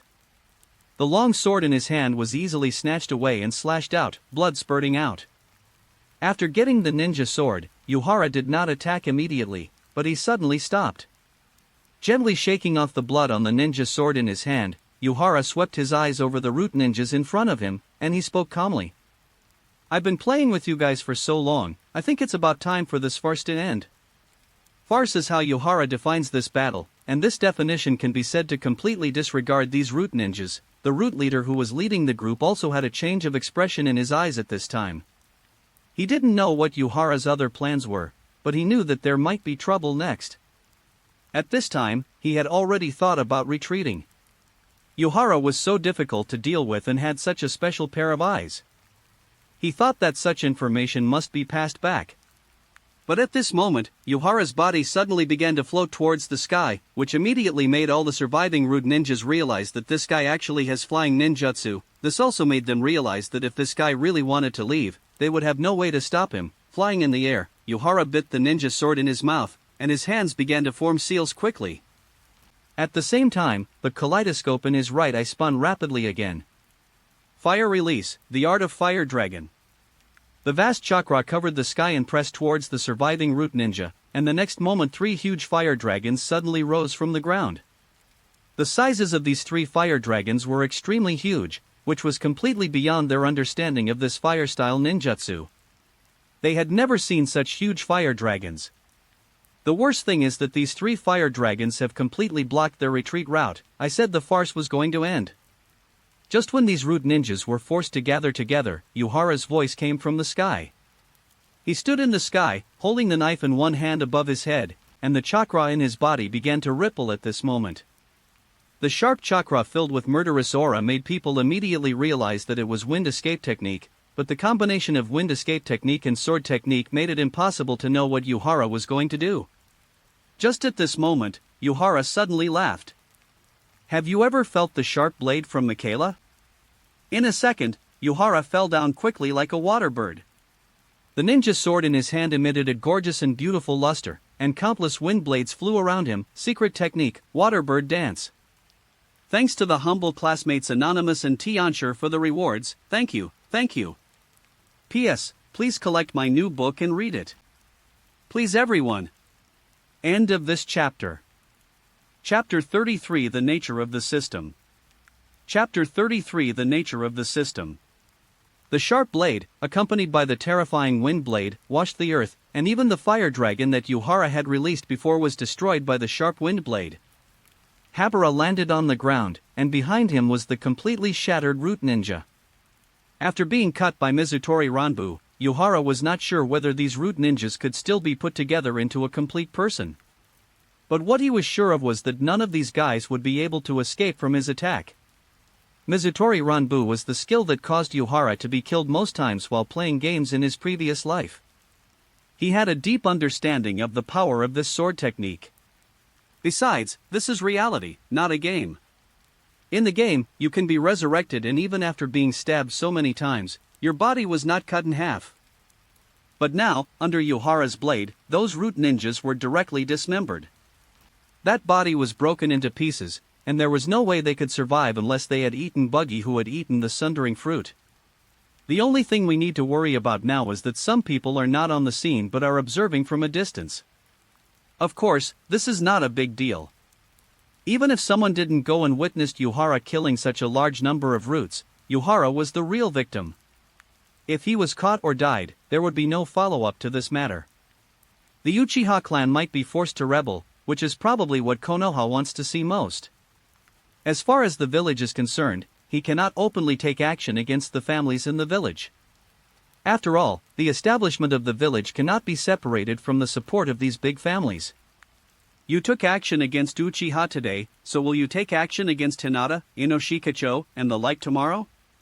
Although the Uchiha and Konoha were severely split, couldn't the patriarchs of these big families see how the Uchiha were separated? They absolutely cannot take action first. If they want to take action, there must be a suitable reason. If possible, it would be best for the Uchiha clan to take action themselves. For example, if a certain Uchiha ninja suddenly went mad and slaughtered his entire clan, then Konoha would at least not have any connection with it on the surface. But now that Yuhara is alive, the ones who will be in trouble are naturally those people at the root. They were attacked inexplicably, and the attacker was not from the Anbu, so everyone could see who was responsible. Don't think that you can be the first to complain at this point. Just look at the chopped up bodies on the ground and you will know how many people on the other side have come. If it was normal to invite Yuhara to drink tea, would it be necessary for so many people to come together? Even from the traces at the scene, it can be seen that this was not a friendly tea at all. Besides, I made such a big noise, I'm afraid someone will come here soon. Then I want to see how you guys will end it. Although the purpose of Yuhara's use of fire release was to leave these root ninjas nowhere to escape. But he was not stupid, so how could he not attract other people's attention and put himself in the high position of innocent person? Besides, he was already full of anger. He had only had a brief contact with Naruto, and his attitude was not the same as that of others. As for looking for trouble with him in the middle of the night, if I have a deeper contact with Naruto, will he hunt me down openly? Also, why hasn't that Shisui guy come yet? Yuhara muttered silently in his heart, and soon he was too lazy to think about these things. All he had to do now was to wait for Shisui to come.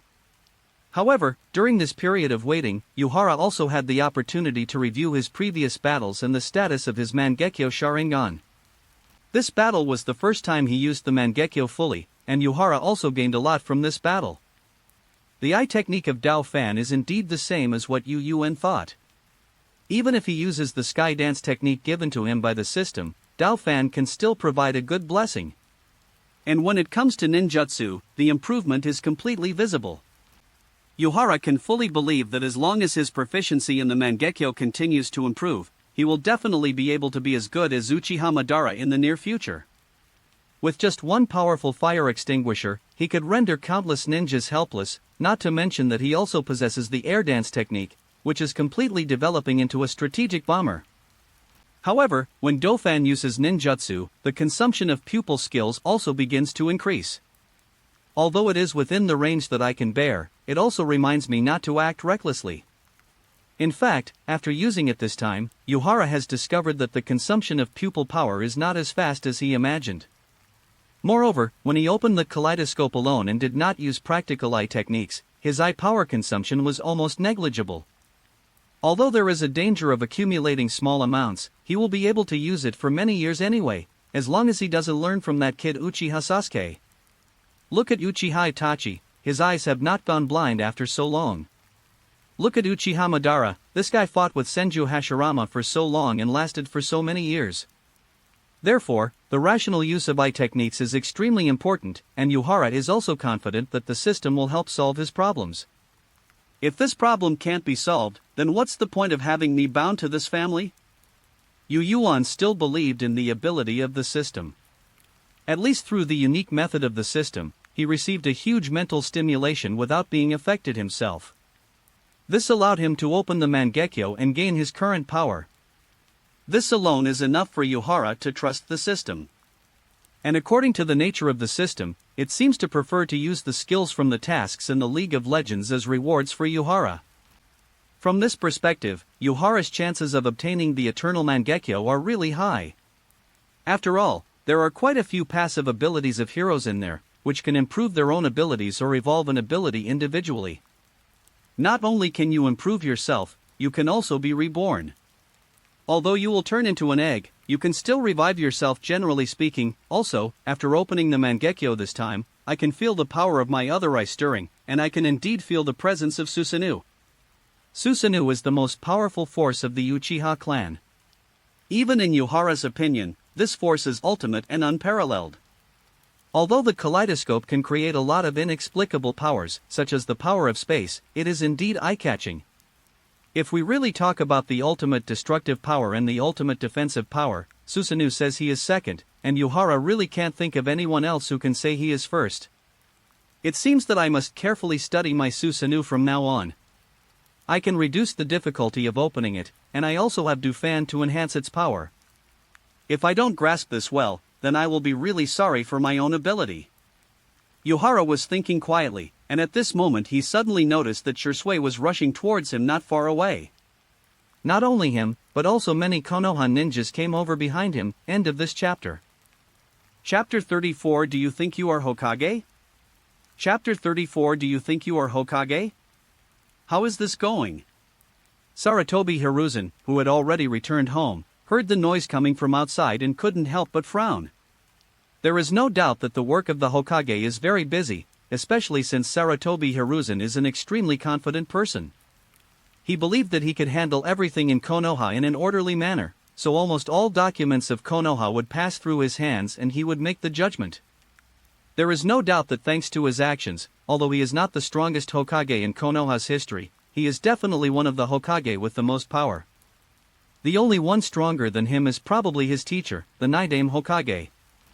Sarutobi Hiruzen has been very busy in the past few years, especially after he forced Hyuga Hayashi to hand over Hyuga Hizashi. He became extremely busy. On the one hand, he needed to make various efforts to restore Konoha's credibility. His act of handing over Hyuga Hayashi dealt a heavy blow to Konoha's prestige in the entire ninja world. Such a blow also caused Konoha's mission share to drop drastically, and Sarutobi Hiruzen had to make efforts to restore Konoha's image in the ninja world. On the other hand, there is pressure from the Hyuga clan. In fact, not only the Hyuga clan, I'm afraid that all the ninja families in the village have some opinions about him in their hearts. To be frank, there is a certain degree of hostility. This time he dared to attack Hinata, so who knows whose head will be struck by the butcher knife next time. When a rabbit dies, the fox mourns. It is inevitable that creatures of their own kind feel grief. However, Sarutobi Hiruzen is not without a solution. In order to bring peace to Konoha and keep these families in order, the best way is to kill the chicken to scare the monkey. What could be more shocking than the disappearance of a large and unstable family that one dislikes but about whom one has sufficient intelligence? However, as a Hokage, he absolutely cannot do such a thing. In order to maintain the stability of the village, he even has to show his compromising side in all aspects. Therefore, at this time, Danzo's value was fully brought into play.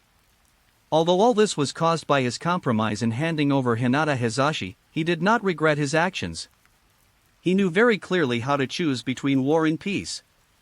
He would not hesitate if temporary weakness and compromise could give Konoha a chance to recover. For Konoha, even if it means being insulted, I can accept it. Dong dong dong. At this moment, there was a knock on the door of Sarutobi Hiruzen's room, and soon an Umbu ninja walked in quickly after getting his permission. This Umbu ninja had silver hair. He was wearing a mask and knelt on one knee after coming in. He spoke in a steady and low voice. Hokage-sama, there is a fire at training ground number 3, it was caused by humans. Human-made? Sarutobi Hiruzen frowned, then he continued to ask. You should have more information. Tell me what's going on. Yes, Hokage-sama. The ANBU nodded before he continued. According to the intelligence, someone attacked Uchiha Yuhara of the Uchiha clan, but those people were all killed by Uchiha Yuhara. Now many ninjas from Konoha have already rushed over. According to the description at the scene, those who were killed were a group of people disguised as ANBU. Uchiha Yuhara was attacked? Has this guy come back? And there are people disguised as ANBU? Hearing this, Sarutobi Hiruzen realized that something was wrong, and his brows furrowed even deeper. Besides this, do you have any other information? Yes, Hokage-sama. The Anbu then continued, according to intelligence, Uchiha Yuhara met Naruto at Ichiraku Ramen today and had some communication with him. Having said this, the Anbu stopped, and Sarutobi Hiruzen already understood everything. The so-called people disguised as Anbu are actually root ninjas. Danzo is actually just trying to force Uchiha. There are ANBU members within the Uchiha clan, and the ANBU's style of doing things is completely different from that of the root. Even if the Uchiha people believed that it was the root who did it, since Yuhara was nowhere to be found, they could pass all the blame off. And the Uchiha who had suffered such a great injustice might do something extreme. And this was the opportunity for Konoha to take action, and even let those so-called peace-loving people in the Uchiha clan who were inclined towards the village fight against those tough guys. But the idea is beautiful, and the reality is indeed cruel. All the people sent by Danzo were killed, which is a bit troublesome. I see. Sarutobi Hiruzen rubbed his brows in distress, then he stood up and said, in that case, I'll go over and take a look. Yes, Lord Hokage. The Anbu nodded, then he stood up and prepared to leave, but he was soon stopped by Sarutobi Hiruzen again. Did Danzo go there? It was past when I came. How are they doing? It seems that a standoff has formed. Habara, are you sure it's what you said? After Shisui came over and looked at the broken bodies all over the ground and the clothes worn on the broken bodies, he couldn't help but swallow. He could no longer figure out exactly how many people were lying on the ground because the bodies were too badly broken, but he knew there were at least 10 people. More than a dozen people were killed by Yuhara alone, and their deaths were so tragic. You can imagine how terrifying Yuhara's strength is. The most terrifying thing is the way these guys are dressed. They are obviously dressed like members of the Anbu clan. Not only Shisui, but also a large group of Konoha ninjas who came with Shisui were stunned. Many of them even surrounded Yuhara. It is obviously not a good thing for Konoha to be so cruel to the Anbu, and it can even be said to be an extremely cruel thing. But after Yuhara explained the situation, Shisui and those ninjas couldn't help but frown. What else? Yuhara spread his hands, his expression helpless. You are from the Anbu. I naturally understand some of the Anbu's operational norms, and if these guys really have something to find me, they wouldn't send so many people over. It's obvious that they are ready to take action. Indeed. Shisui nodded involuntarily at Yuhara's words. Similarly, the ninjas who were watching also breathed a sigh of relief. Even if they had never dealt with the Anbu, they knew one thing. With so many people coming together to act together, it is obviously not as simple as finding someone to question or investigate. Such a large-scale action team is going to put people to death. Everyone spread out. But at this moment, a voice suddenly rang out, and then a gloomy old man with gauze wrapped around his body walked in. Yuhara and Shisui couldn't help but frown when they saw this man. Although they frowned for different reasons, it was obvious that they both disliked this old man. Because this old man is Danzo Shimura glanced at everything around him, his face turned ugly, then he looked at Yuhara and Shisui coldly and shouted in a low voice. Uchiha Yuhara, you were so cruel to Konoha's Anbu, are you considered a Konoha ninja? Who are you and why are you making such a fuss here? When Yuhara heard what Danzo said, he couldn't help but raise his eyebrows. He spoke with disdain without paying any attention to Shisui's attempt to stop him. Whether I am a Konoha ninja or not, it seems that it is not up to you to decide, right? Is this the old man's decision? You can give it a try. Everyone listen up, go and capture him for me. Danzo seemed to be a little angry with Yuhara, and he directly commanded all the ninjas present to act. But unfortunately, Danzo Shimura is just Danzo Shimura, and as the root of Konoha, he rarely shows up in public. This also resulted in most of the ninjas present not knowing him. In this situation, how could they obey Danzo's orders? At this time, Yuhara couldn't help but reveal a mocking smile. At this moment, his chakra began to boil and his eyes turned scarlet.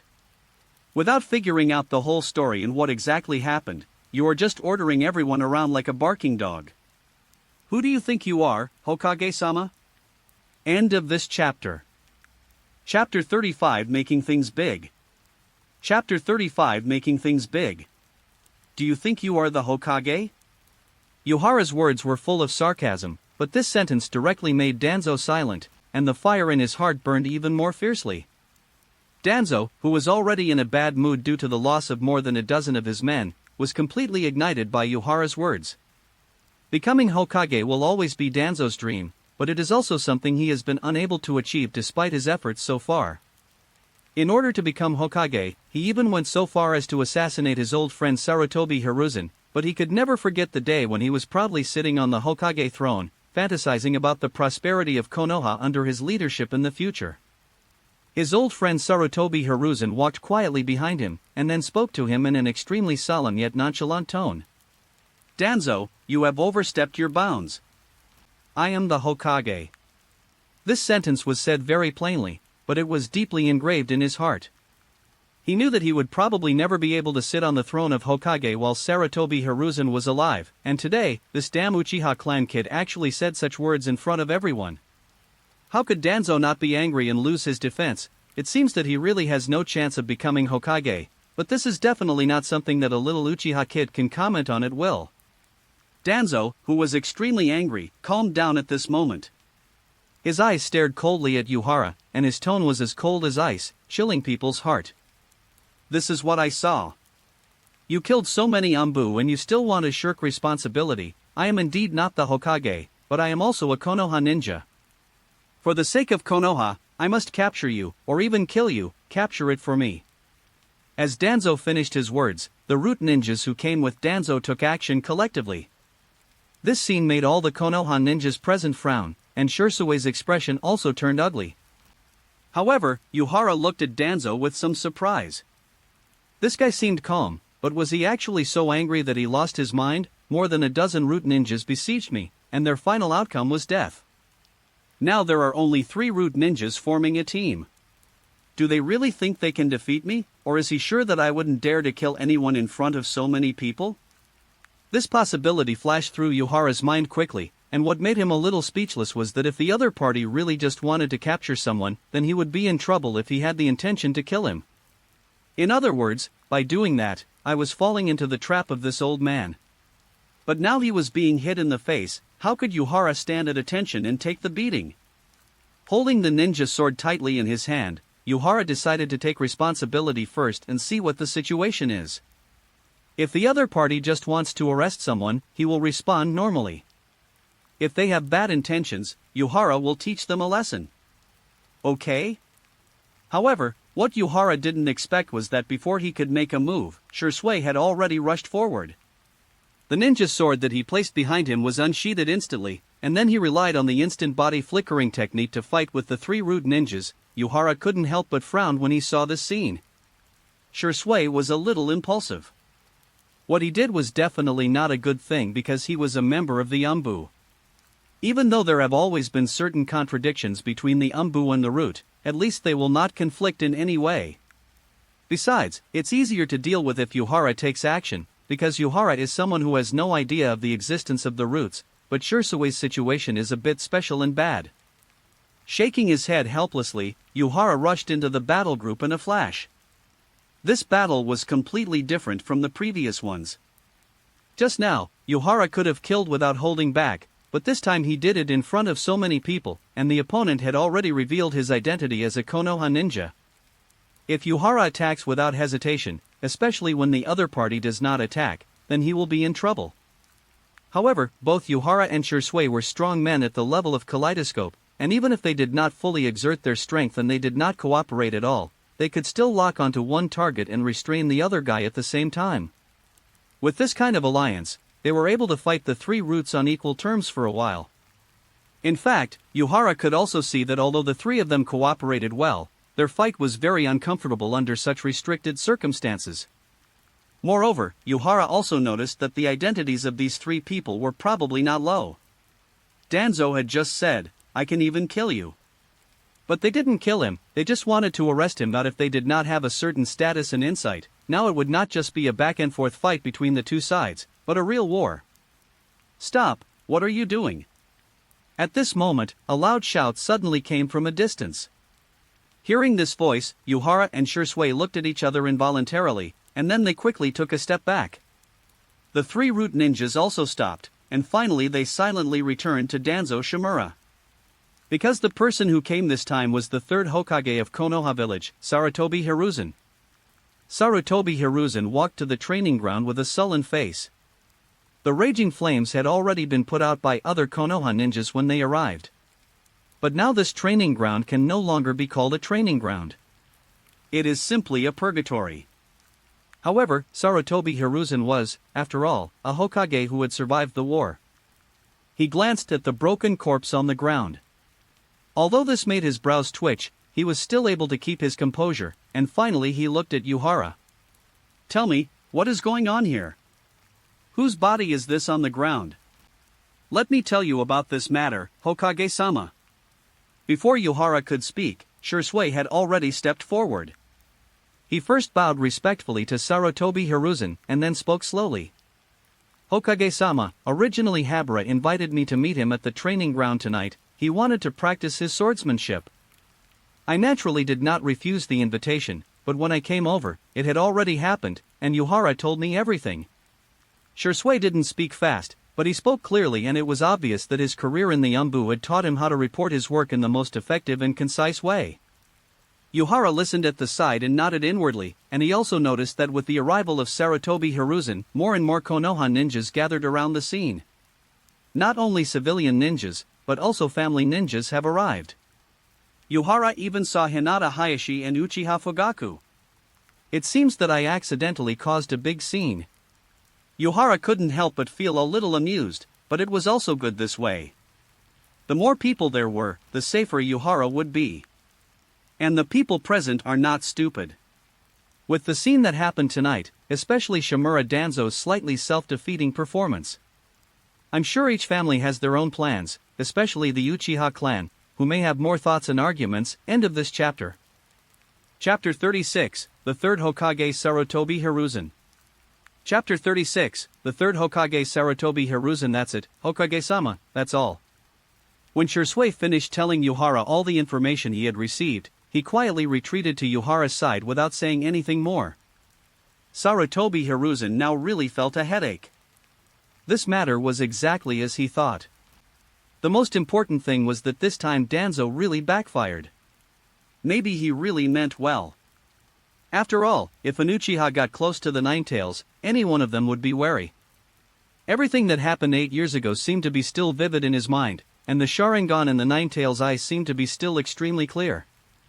No one wants the Uchiha to have any contact with the Ninetales again, and no one wants the Ninetales incident to happen again in Konoha. It's just that they use different methods to deal with such things. If it was Sarutobi Hiruzen and the others, they would observe slowly, and then find a way to let the village know that the Sharingan can control the Ninetales. This will effectively make people more afraid of Uchiha, and at the same time, more disgusted with Uchiha, and even more suspicious of Uchiha. But Danzo didn't. When he saw this, he decided that it was an opportunity that would most likely push the Uchiha to extremes, so he did it without hesitation. Unfortunately, Danzo failed, which made Sarutobi Hiruzen very passive. It seems that everyone underestimates this Uchiha Yuhara, this genius who was once as famous as Shisui. After silently looking at Yuhara, Sarutobi Hiruzen couldn't help but sigh in his heart. He didn't expect Yuhara's strength to be so strong. More than a dozen root ninjas were dismembered by him. You have to know that these were the elite of the root. Originally, he wanted to use the relationship between Shisui and Yuhara to see if he could establish another connection with the Uchiha clan. After all, Yuhara's previous performance was really good, but now after Danzo's move, he felt that he might not have this possibility. I understand. Although Sarutobi Hiruzen felt very uncomfortable, he still put on a stern attitude. He looked at Yuhara and asked seriously. Is everything Shisui said true, Habara Jonin? Yes, Hokage-sama. Since he was asked the question, Yuhara stood up straightforwardly. He nodded and then spoke in a deep voice. Everything Shisui said is true, and the bodies of those guys are right here. Lord Hokage can take off their masks and check whether they are from the Umbu, or... When he said this, Yuhara suddenly showed a hint of anger. Of course, this was just for Sarutobi Hiruzen to see. Or we can ask the elders of the Yamanaka clan to investigate the memories in these guys' heads. Now that everyone is here, this can prove what I said, and it can also let me know which stinking ditch rat is plotting against me. After Yuhara said this, he was already laughing so hard in his heart. It was obvious that he was deliberately trying to discuss Danzo. As expected, Danzo's expression changed slightly at this time. Even though these rude ninjas died, which left them with less information in their brains, even Danzo didn't give them too many confidential things. When they are a member of the root, this itself is the biggest secret. If it were exposed in public, the trouble would be huge. Sarutobi Hiruzen couldn't help but stiffen when he heard what Yuhara said, but he was the Hokage after all, and he would never lose his composure at any time. After just a little thought, he knew what to do. An inspection is necessary. If what you said is correct, then these guys are probably not ninjas from the village. The fact that they can enter the village at will must involve many problems. This requires us to conduct a serious and careful investigation, and it is not something that can be taken lightly. Sarutobi Hiruzen summed up the matter with just one sentence. His words were flawless. He first acknowledged Yuhara's statement, and then denied Yuhara's opinion. However, after saying these words, Sarutobi Hiruzen looked at Yuhara seriously again, as if the transformation between kindness and severity was just a matter of thought. But Hahara, I remember you were already a jonin a year ago. I know you are very angry when you encounter such a thing, but as a jonin, when you encounter an enemy, especially an enemy lurking in the village, you didn't leave a single one alive, killed them all and mutilated the bodies like this. Do you know how much trouble this has caused us in investigating where these enemies came from? Although the dead can provide us with information, it is far inferior to the living. Sarutobi Hiruzen said this in a powerful voice, but it also made Yuhara a little stunned. Sometimes Yuhara felt that he was shameless enough, but now compared with Sarutobi Hiruzen, he found that he was still too naive. It is very common to hit a red date with a stick immediately after giving it to the person. But the key point is that he casually turned black and white and hit Yuhara with a stick, which is really amazing. Sarutobi Hiruzen's words made the Konoha ninjas around him nod their heads. They indeed felt that Yuhara's actions were really too much. Even though you are a genius of the Uchiha clan, and even though you are powerful enough, it is much better for you to leave a survivor than to beat the corpse into this state, right? Yuhara could easily imagine that, with Sarutobi Hiruzen's story, the Uchiha clan would probably have another reputation of being brutal. I'm sorry, Hokage-sama, I just learned swordsmanship, so I don't master it very well. I'm sorry to cause trouble to everyone. Faced with such a situation, Yuhara could only apologize honestly, but he did make a note of this account. Yuhara hoped that when he took action against Danzo in the future, the old man would still deal with him in the same tone. In that case, then everyone disperse and the Umbu will take over the rest. Sarutobi Hiruzen could see that there was no sincerity in Habara's apology at all, but now he was too lazy to dwell on it. He kept his eyes on Danzo for a while, but finally he left without saying a word. With the departure of Sarutobi Hiruzen, other Konoha ninjas also left one after another.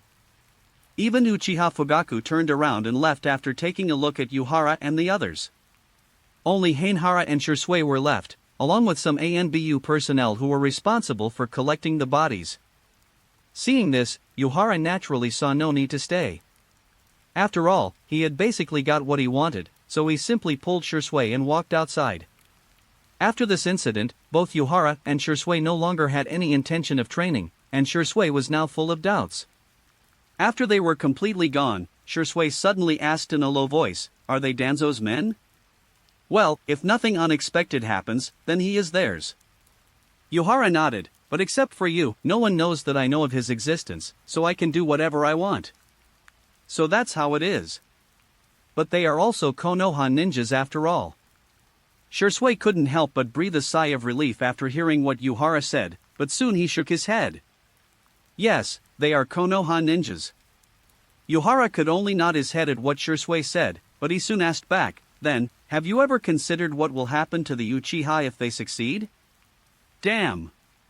I set it to upload automatically, damn, I clicked the wrong one. That, please collect and read, end of this chapter. Chapter 37 It's time for a showdown.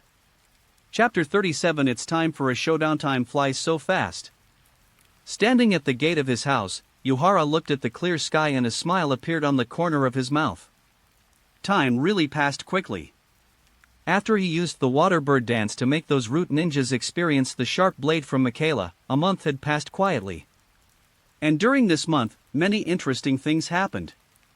The first is naturally the same as what Yuhara thought. He killed so many root ninjas, and his methods seemed too cruel. Therefore, while Konoha was vigorously promoting his powerful strength, it was probably also secretly promoting his brutal side. The words that the third Hokage Sarutobi Hiruzen said in front of so many people that night were naturally impossible for these ninjas to forget. Likewise, there were rumors circulating in Konoha that Yuhara had a strange attitude toward the fox demon. Yuhara didn't need to think too much. It wouldn't be long before the village would start to hear the rumor that the Sharingan could control the Nine Tails, which had already appeared. However, Yuhara, who was mentally prepared, didn't care about it at all. You sent more than a dozen ninjas under other people's command to the Pure Land. Since the other party suffered such a big loss and could not retaliate, it is natural for people to gossip about him. As for killing with a soft knife, it does have some flavor, but the Uchiha themselves have a bad reputation, so a little more is not a big deal. In fact, Yuhara does not want to be in such a passive state all the time, but the public opinion machine is not in his hands, and he has no way to change it. But none of this is important. What's important is the changes in Shisui after that night, and the changes in the family. That night Shisui did complain a little about Habara's heavy-handedness, because in his eyes these people were all Konoha ninjas. But Yuhara asked him a question: if someone uses a knife on you or even decides to kill you, will you wait to be killed by them? This question really made Shisui silent. In the end, he didn't say much. Besides, there was no point in continuing to worry about it since the person was dead. Especially the question that Yuhara gave him, which forced him to think carefully. Although Shisui still has a lot of problems with experience, his logical thinking has improved significantly, probably because of the dialectics that Yuhara has instilled in him for a month. After spending a week, he found Yuhara late one night. I think I understand what you mean. If they succeed, the family will be angry because of your death, angry at Konoha's recklessness, and angry at what Konoha has done. And Konoha is probably willing to let this happen to the Uchiha, and eventually the family and the village will erupt into irreconcilable conflicts, right? Shisui's words made Yuhara nod in satisfaction. Although it took him a week to figure it out, it was already a huge improvement compared to before. But I can't understand why Konoha would do this. After Shisui got the recognition from Yuhara, he was obviously still not satisfied. Isn't Uchiha a member of Konoha? Yuhara was really happy that he asked this question, even though he had once told him about the problems between the second and third generations. But there are some things that Shisui would definitely check, and now is probably the result of his verification. Didn't I tell you about this? The origin of everything is too long ago. I think you should have investigated it almost completely by now, right? Faced with this question, Yuhara acted very calm, but his next words made Shisui's heart sink completely. Let's not consider the long-term problems, let's just talk about Konoha's problems. Have you noticed that since Hyuga Hizashi was sent out 5 years ago, the Hyuga clan's attitude towards them has become much colder?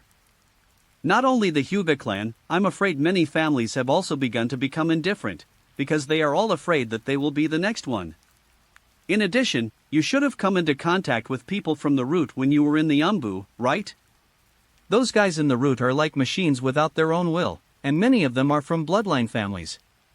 How do you think the root got them? Shisui seemed to begin to understand a little bit after hearing what Habara said, although he didn't know how Habara had such an understanding of the root.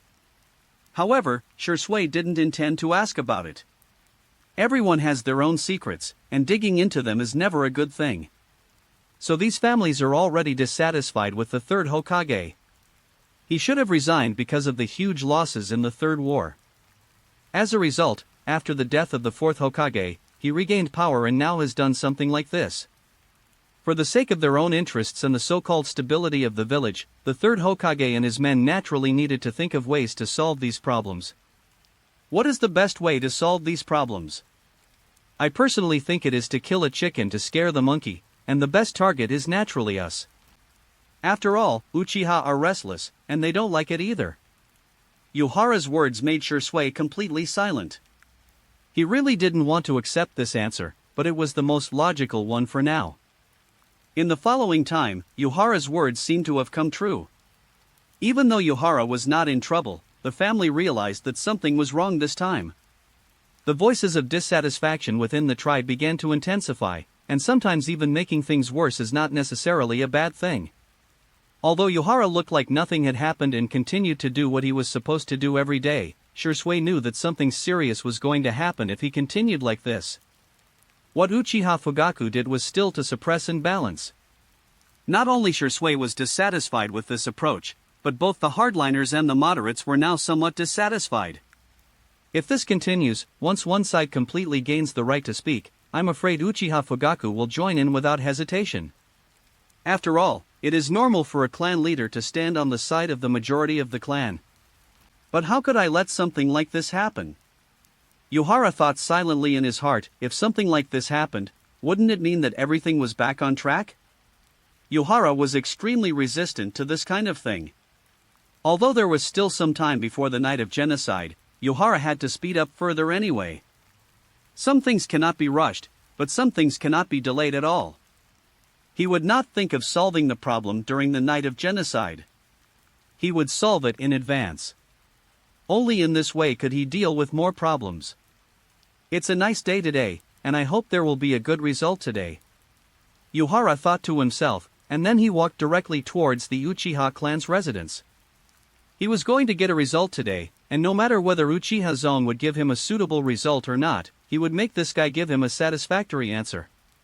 Since it's not possible to convince people with reason, then convince them with reason. Although Yuhara was really reluctant to take action, mainly because he was worried about affecting the prosperity, he had already prepared himself mentally and had figured out how to do it. If it really comes to that, then it is better to suffer a short pain than a long one, and let the current losses be made up in the future. While thinking this, Yuhara had already arrived at the residence of Uchiha Zone. But when Yuhara went in, he found that besides Uchiha Zone, there were other people inside. End of this chapter. Chapter 38. What we lost must be recovered. Chapter 38. We can get back what we lost. When Yuhara walked into the room and looked inside, he immediately began to observe everything in the room. What he didn't expect was that there was someone else in the room besides Uchiha Zone. In fact, there is nothing strange about this. Uchiha Zone is just an elder in the moderate faction. There are still other people in their faction. They gathered together this time. After all, everyone knew the purpose of Yuhara's visit, which was to have a showdown. As soon as Yuhara came in, he looked around, wanting to see if the Uchiha clan had deployed any manpower, and then used the cup smashing as a signal if they couldn't reach an agreement. But as of now, it seems that they haven't deployed any manpower. In fact, even if they have, he is not worried, unless the opponent is Shisui, which will make it difficult for him. After all, Shisui also has the Mangekyo Sharingan, so if a real fight breaks out, Yuhara can guarantee that he will not lose, but it is not certain that he will win. Welcome, Hahara-kun. Just as Yuhara was looking around, Uchiha Zone also spoke. This time he had a gentle smile on his face, which was a far cry from the last time they met. Hello, sect elder, and all the elders. Yuhara withdrew his gaze, then he nodded to all the elders present with a smile on his face, but soon he asked with a puzzled look on his face. I just didn't expect that even Elder Naoki would come. I'm really flattered. Uchiha Naoki is an old man who looks to be in his 50s, although according to Yuhara's concept, this should still be considered middle-aged. But none of this matters.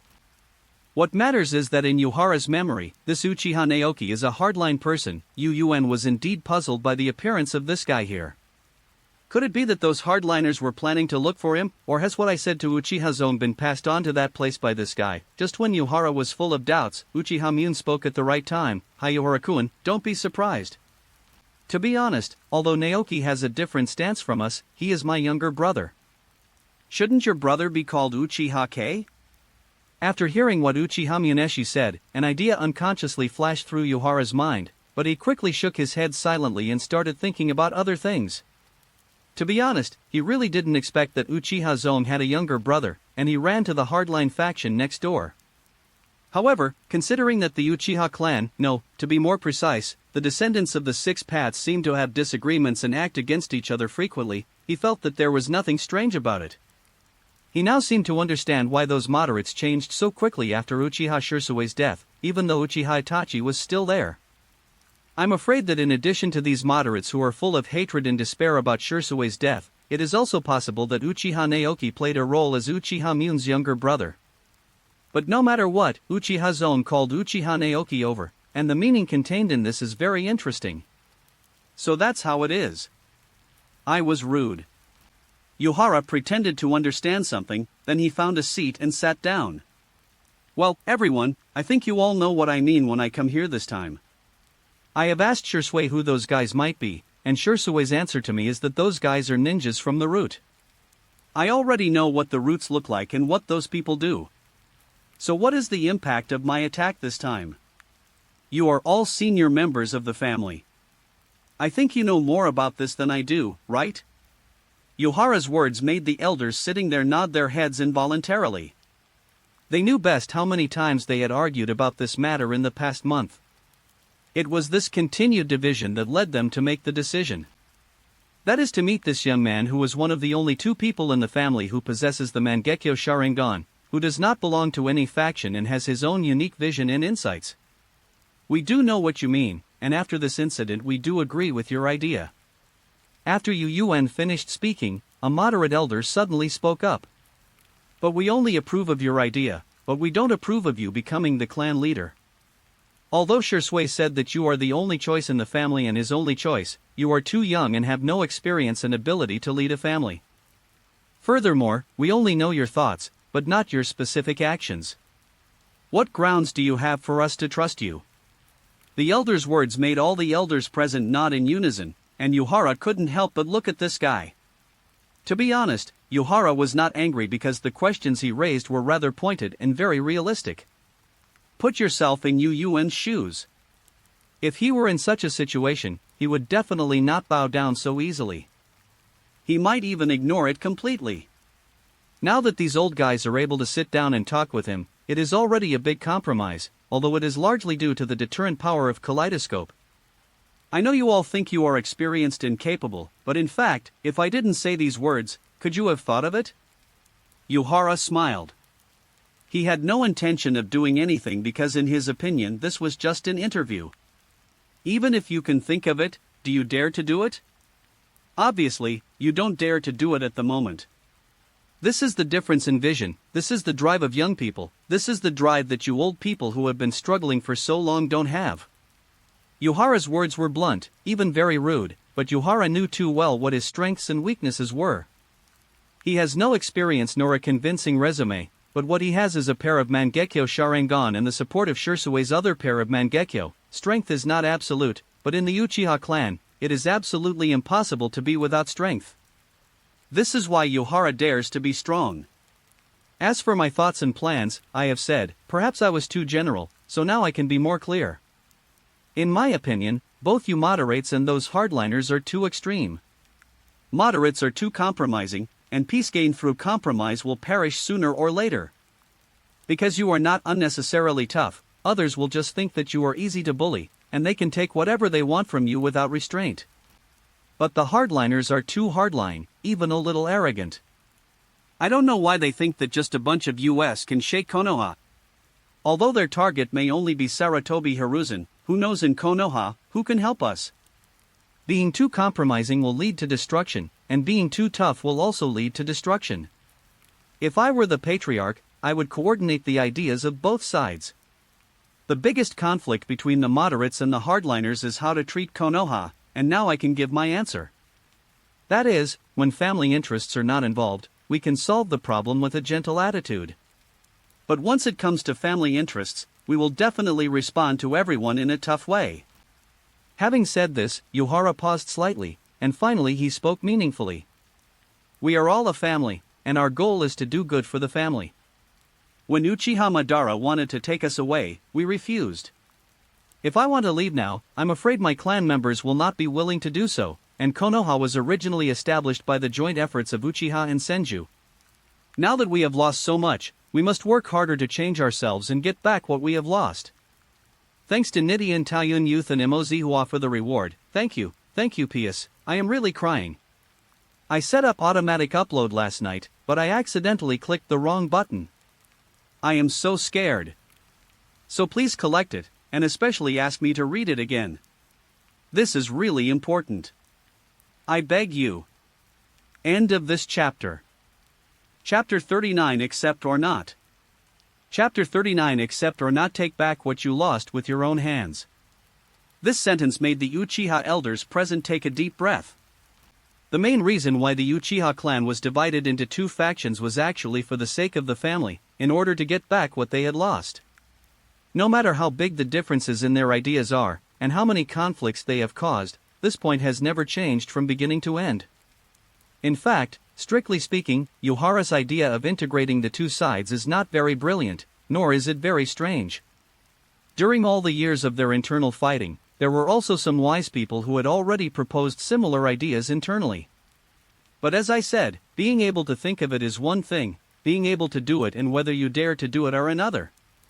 They have been at odds for so many years, and the conflict has reached an unimaginable level. No one can really say this, and no one can take the initiative to make concessions. Especially as time goes by, they are getting older one by one, and they have indeed lost the motivation and determination to change the present. Moreover, the younger generation has different ideas, which leads to constant conflicts, making it even less likely for them to make concessions first. But this kid Yuhara is really different. He is a genius in the family, but he does not belong to any faction. He has a decent relationship with everyone, but he rarely hangs out with his tribe members. As such a purely neutral character, his situation is somewhat similar to that of Uchiha Fugaku. But obviously he is not Uchiha Fugaku, because he is the only one who is not completely trapped in it. Looking at Yuhara's high-spirited and energetic appearance, he looked full of energy. Even though these elders felt uncomfortable, they had to admit that Yuhara was right and they were indeed old. It's true that we are getting older and have more concerns. Many things have become irrelevant to right or wrong. Just because of certain positions and our own concerns, we dare not do the right thing. It took a long time for Uchiha Zone to come back to his senses from what Yuhara said. He stared at Yuhara and asked his last question.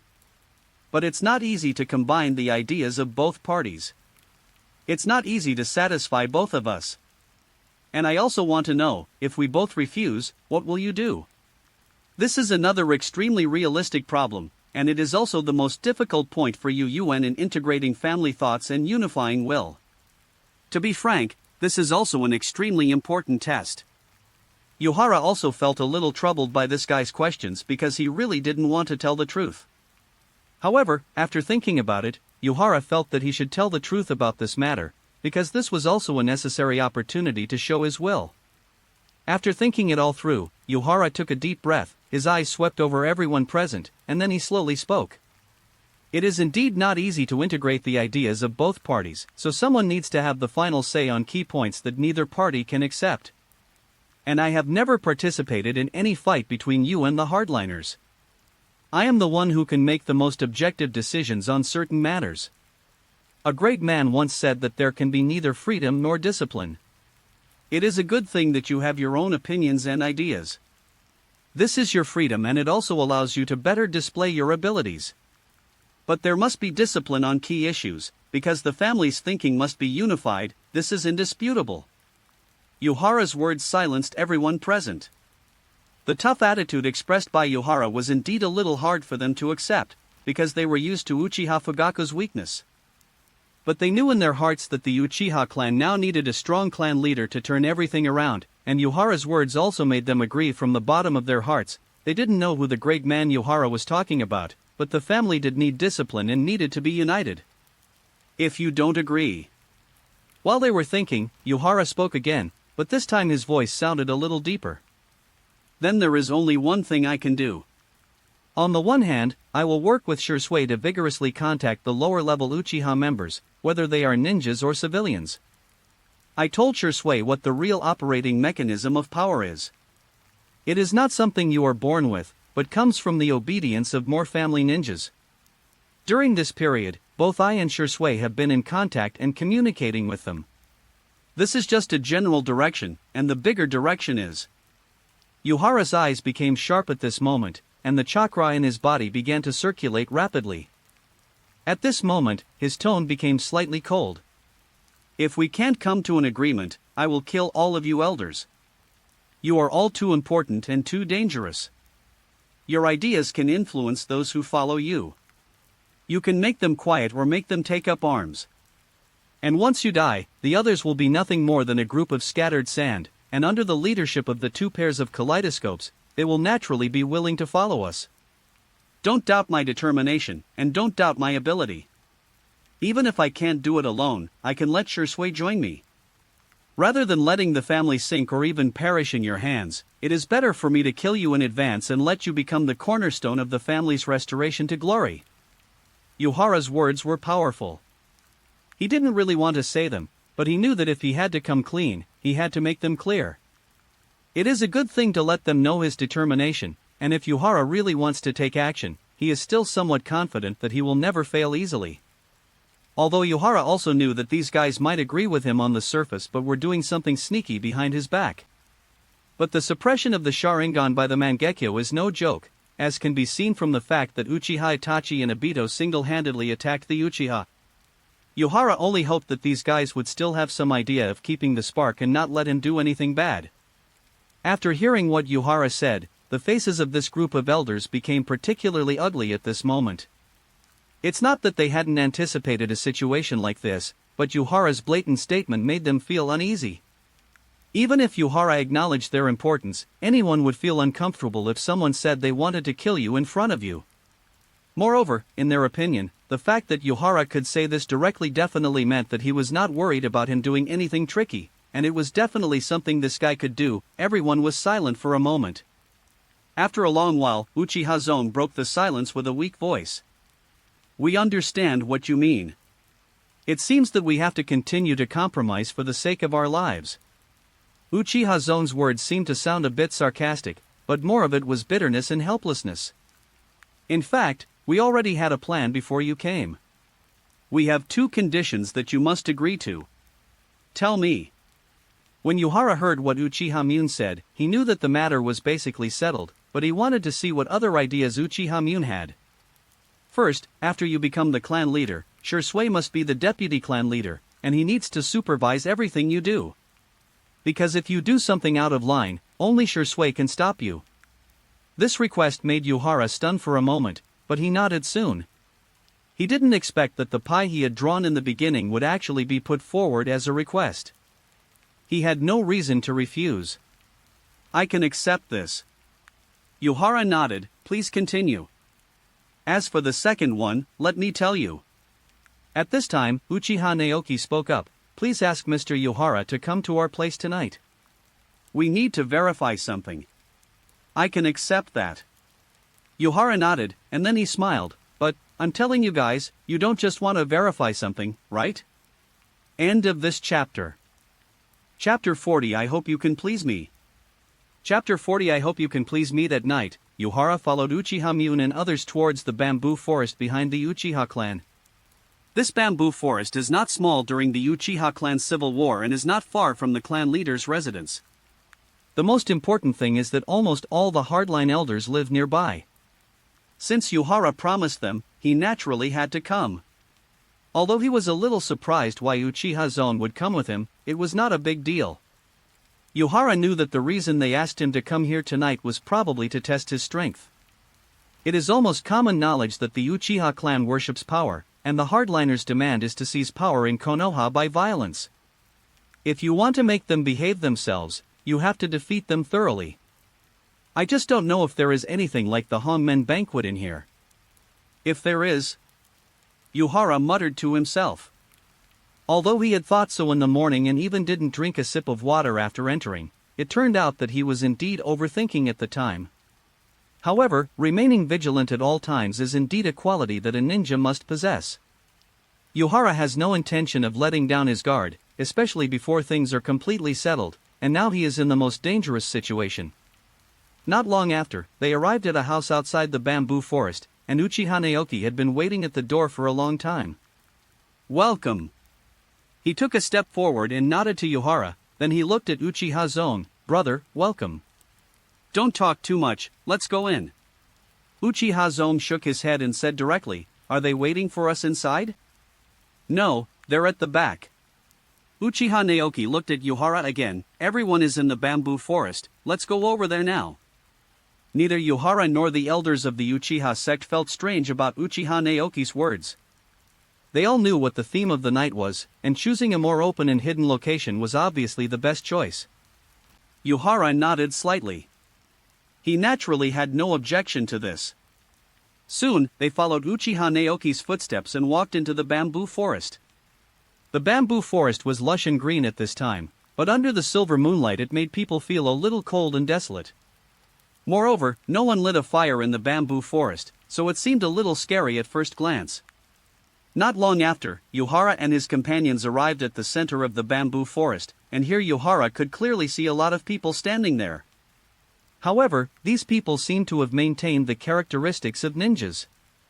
They stood apart and all in the shadows, which made it impossible for Yuhara to see their appearance. However, after Yuhara arrived here, they almost all opened their Sharingan immediately. The scarlet light kept flickering in the bamboo forest, and the already terrifying atmosphere seemed to reach its peak at this moment. However, Yuhara did not react much to this. He did not believe that Uchiha Naoki did not tell them what he said today. This group of guys obviously intended to give him a warning. After all, no matter who he is and what decision he makes, he will always feel uncomfortable when being threatened. Therefore, it is normal to do some things that seem out of line. As long as these things do not pose a real threat, Yuhara will not take them to heart. "Are you Uchiha Yuhara?" At this moment, an old but powerful voice sounded, "The genius of the family, a pair of new Mangekyo?" "I don't dare to call myself the genius of the family. As for whether my Mangekyo is a new one, it is not up to you to judge." Yuhara chuckled, nodded to Uchiha Zone, and then walked forward alone, speaking slowly as he walked. "I have to say I am a little disappointed because your performance is far from what I expected. But it doesn't matter. I know why you asked me to come here. It's for the stability and future of the family, so I came. Now, it's your turn to take a stand. It seems that others have misjudged you. I have always heard that you are the least like Uchiha member, but now it seems that you are indeed an Uchiha." The voice sounded again, and this time there seemed to be a hint of smile in the voice. "You are still the proud Uchiha, but you hide your pride. I like this kind of pride. What a psychopath." Yuhara muttered silently in his mind, "What is the point of being proud or not?" Although Yuhara was indeed very happy that he was an Uchiha when he just traveled through time. After all, besides racing in various senses, who doesn't have a dream of driving a Gundam? However, the fate of Uchiha made him extremely troubled. He had wanted to change Uchiha a long time ago, but unfortunately he had little influence before and did not have the decisive strength. This was also the reason why he had no choice but to run away. However, now that he had the decisive power, he naturally would not be polite to these people. As a result, his impoliteness was understood as pride, which made him feel a little amused. Apart from sighing that these guys were cheap bones, he had nothing else to say. Taking a deep breath, Yuhara closed his eyes slightly, and when he opened them again, his eyes had turned into Scarlet 3 Magatama state. "You talk too much nonsense. I told you that I know why you came to me today, and I just want to see what your elite troops are like. After all, you guys are dreaming of overthrowing Sarutobi Hiruzen's rule by force, and you are planning to make enemies with the entire Konoha."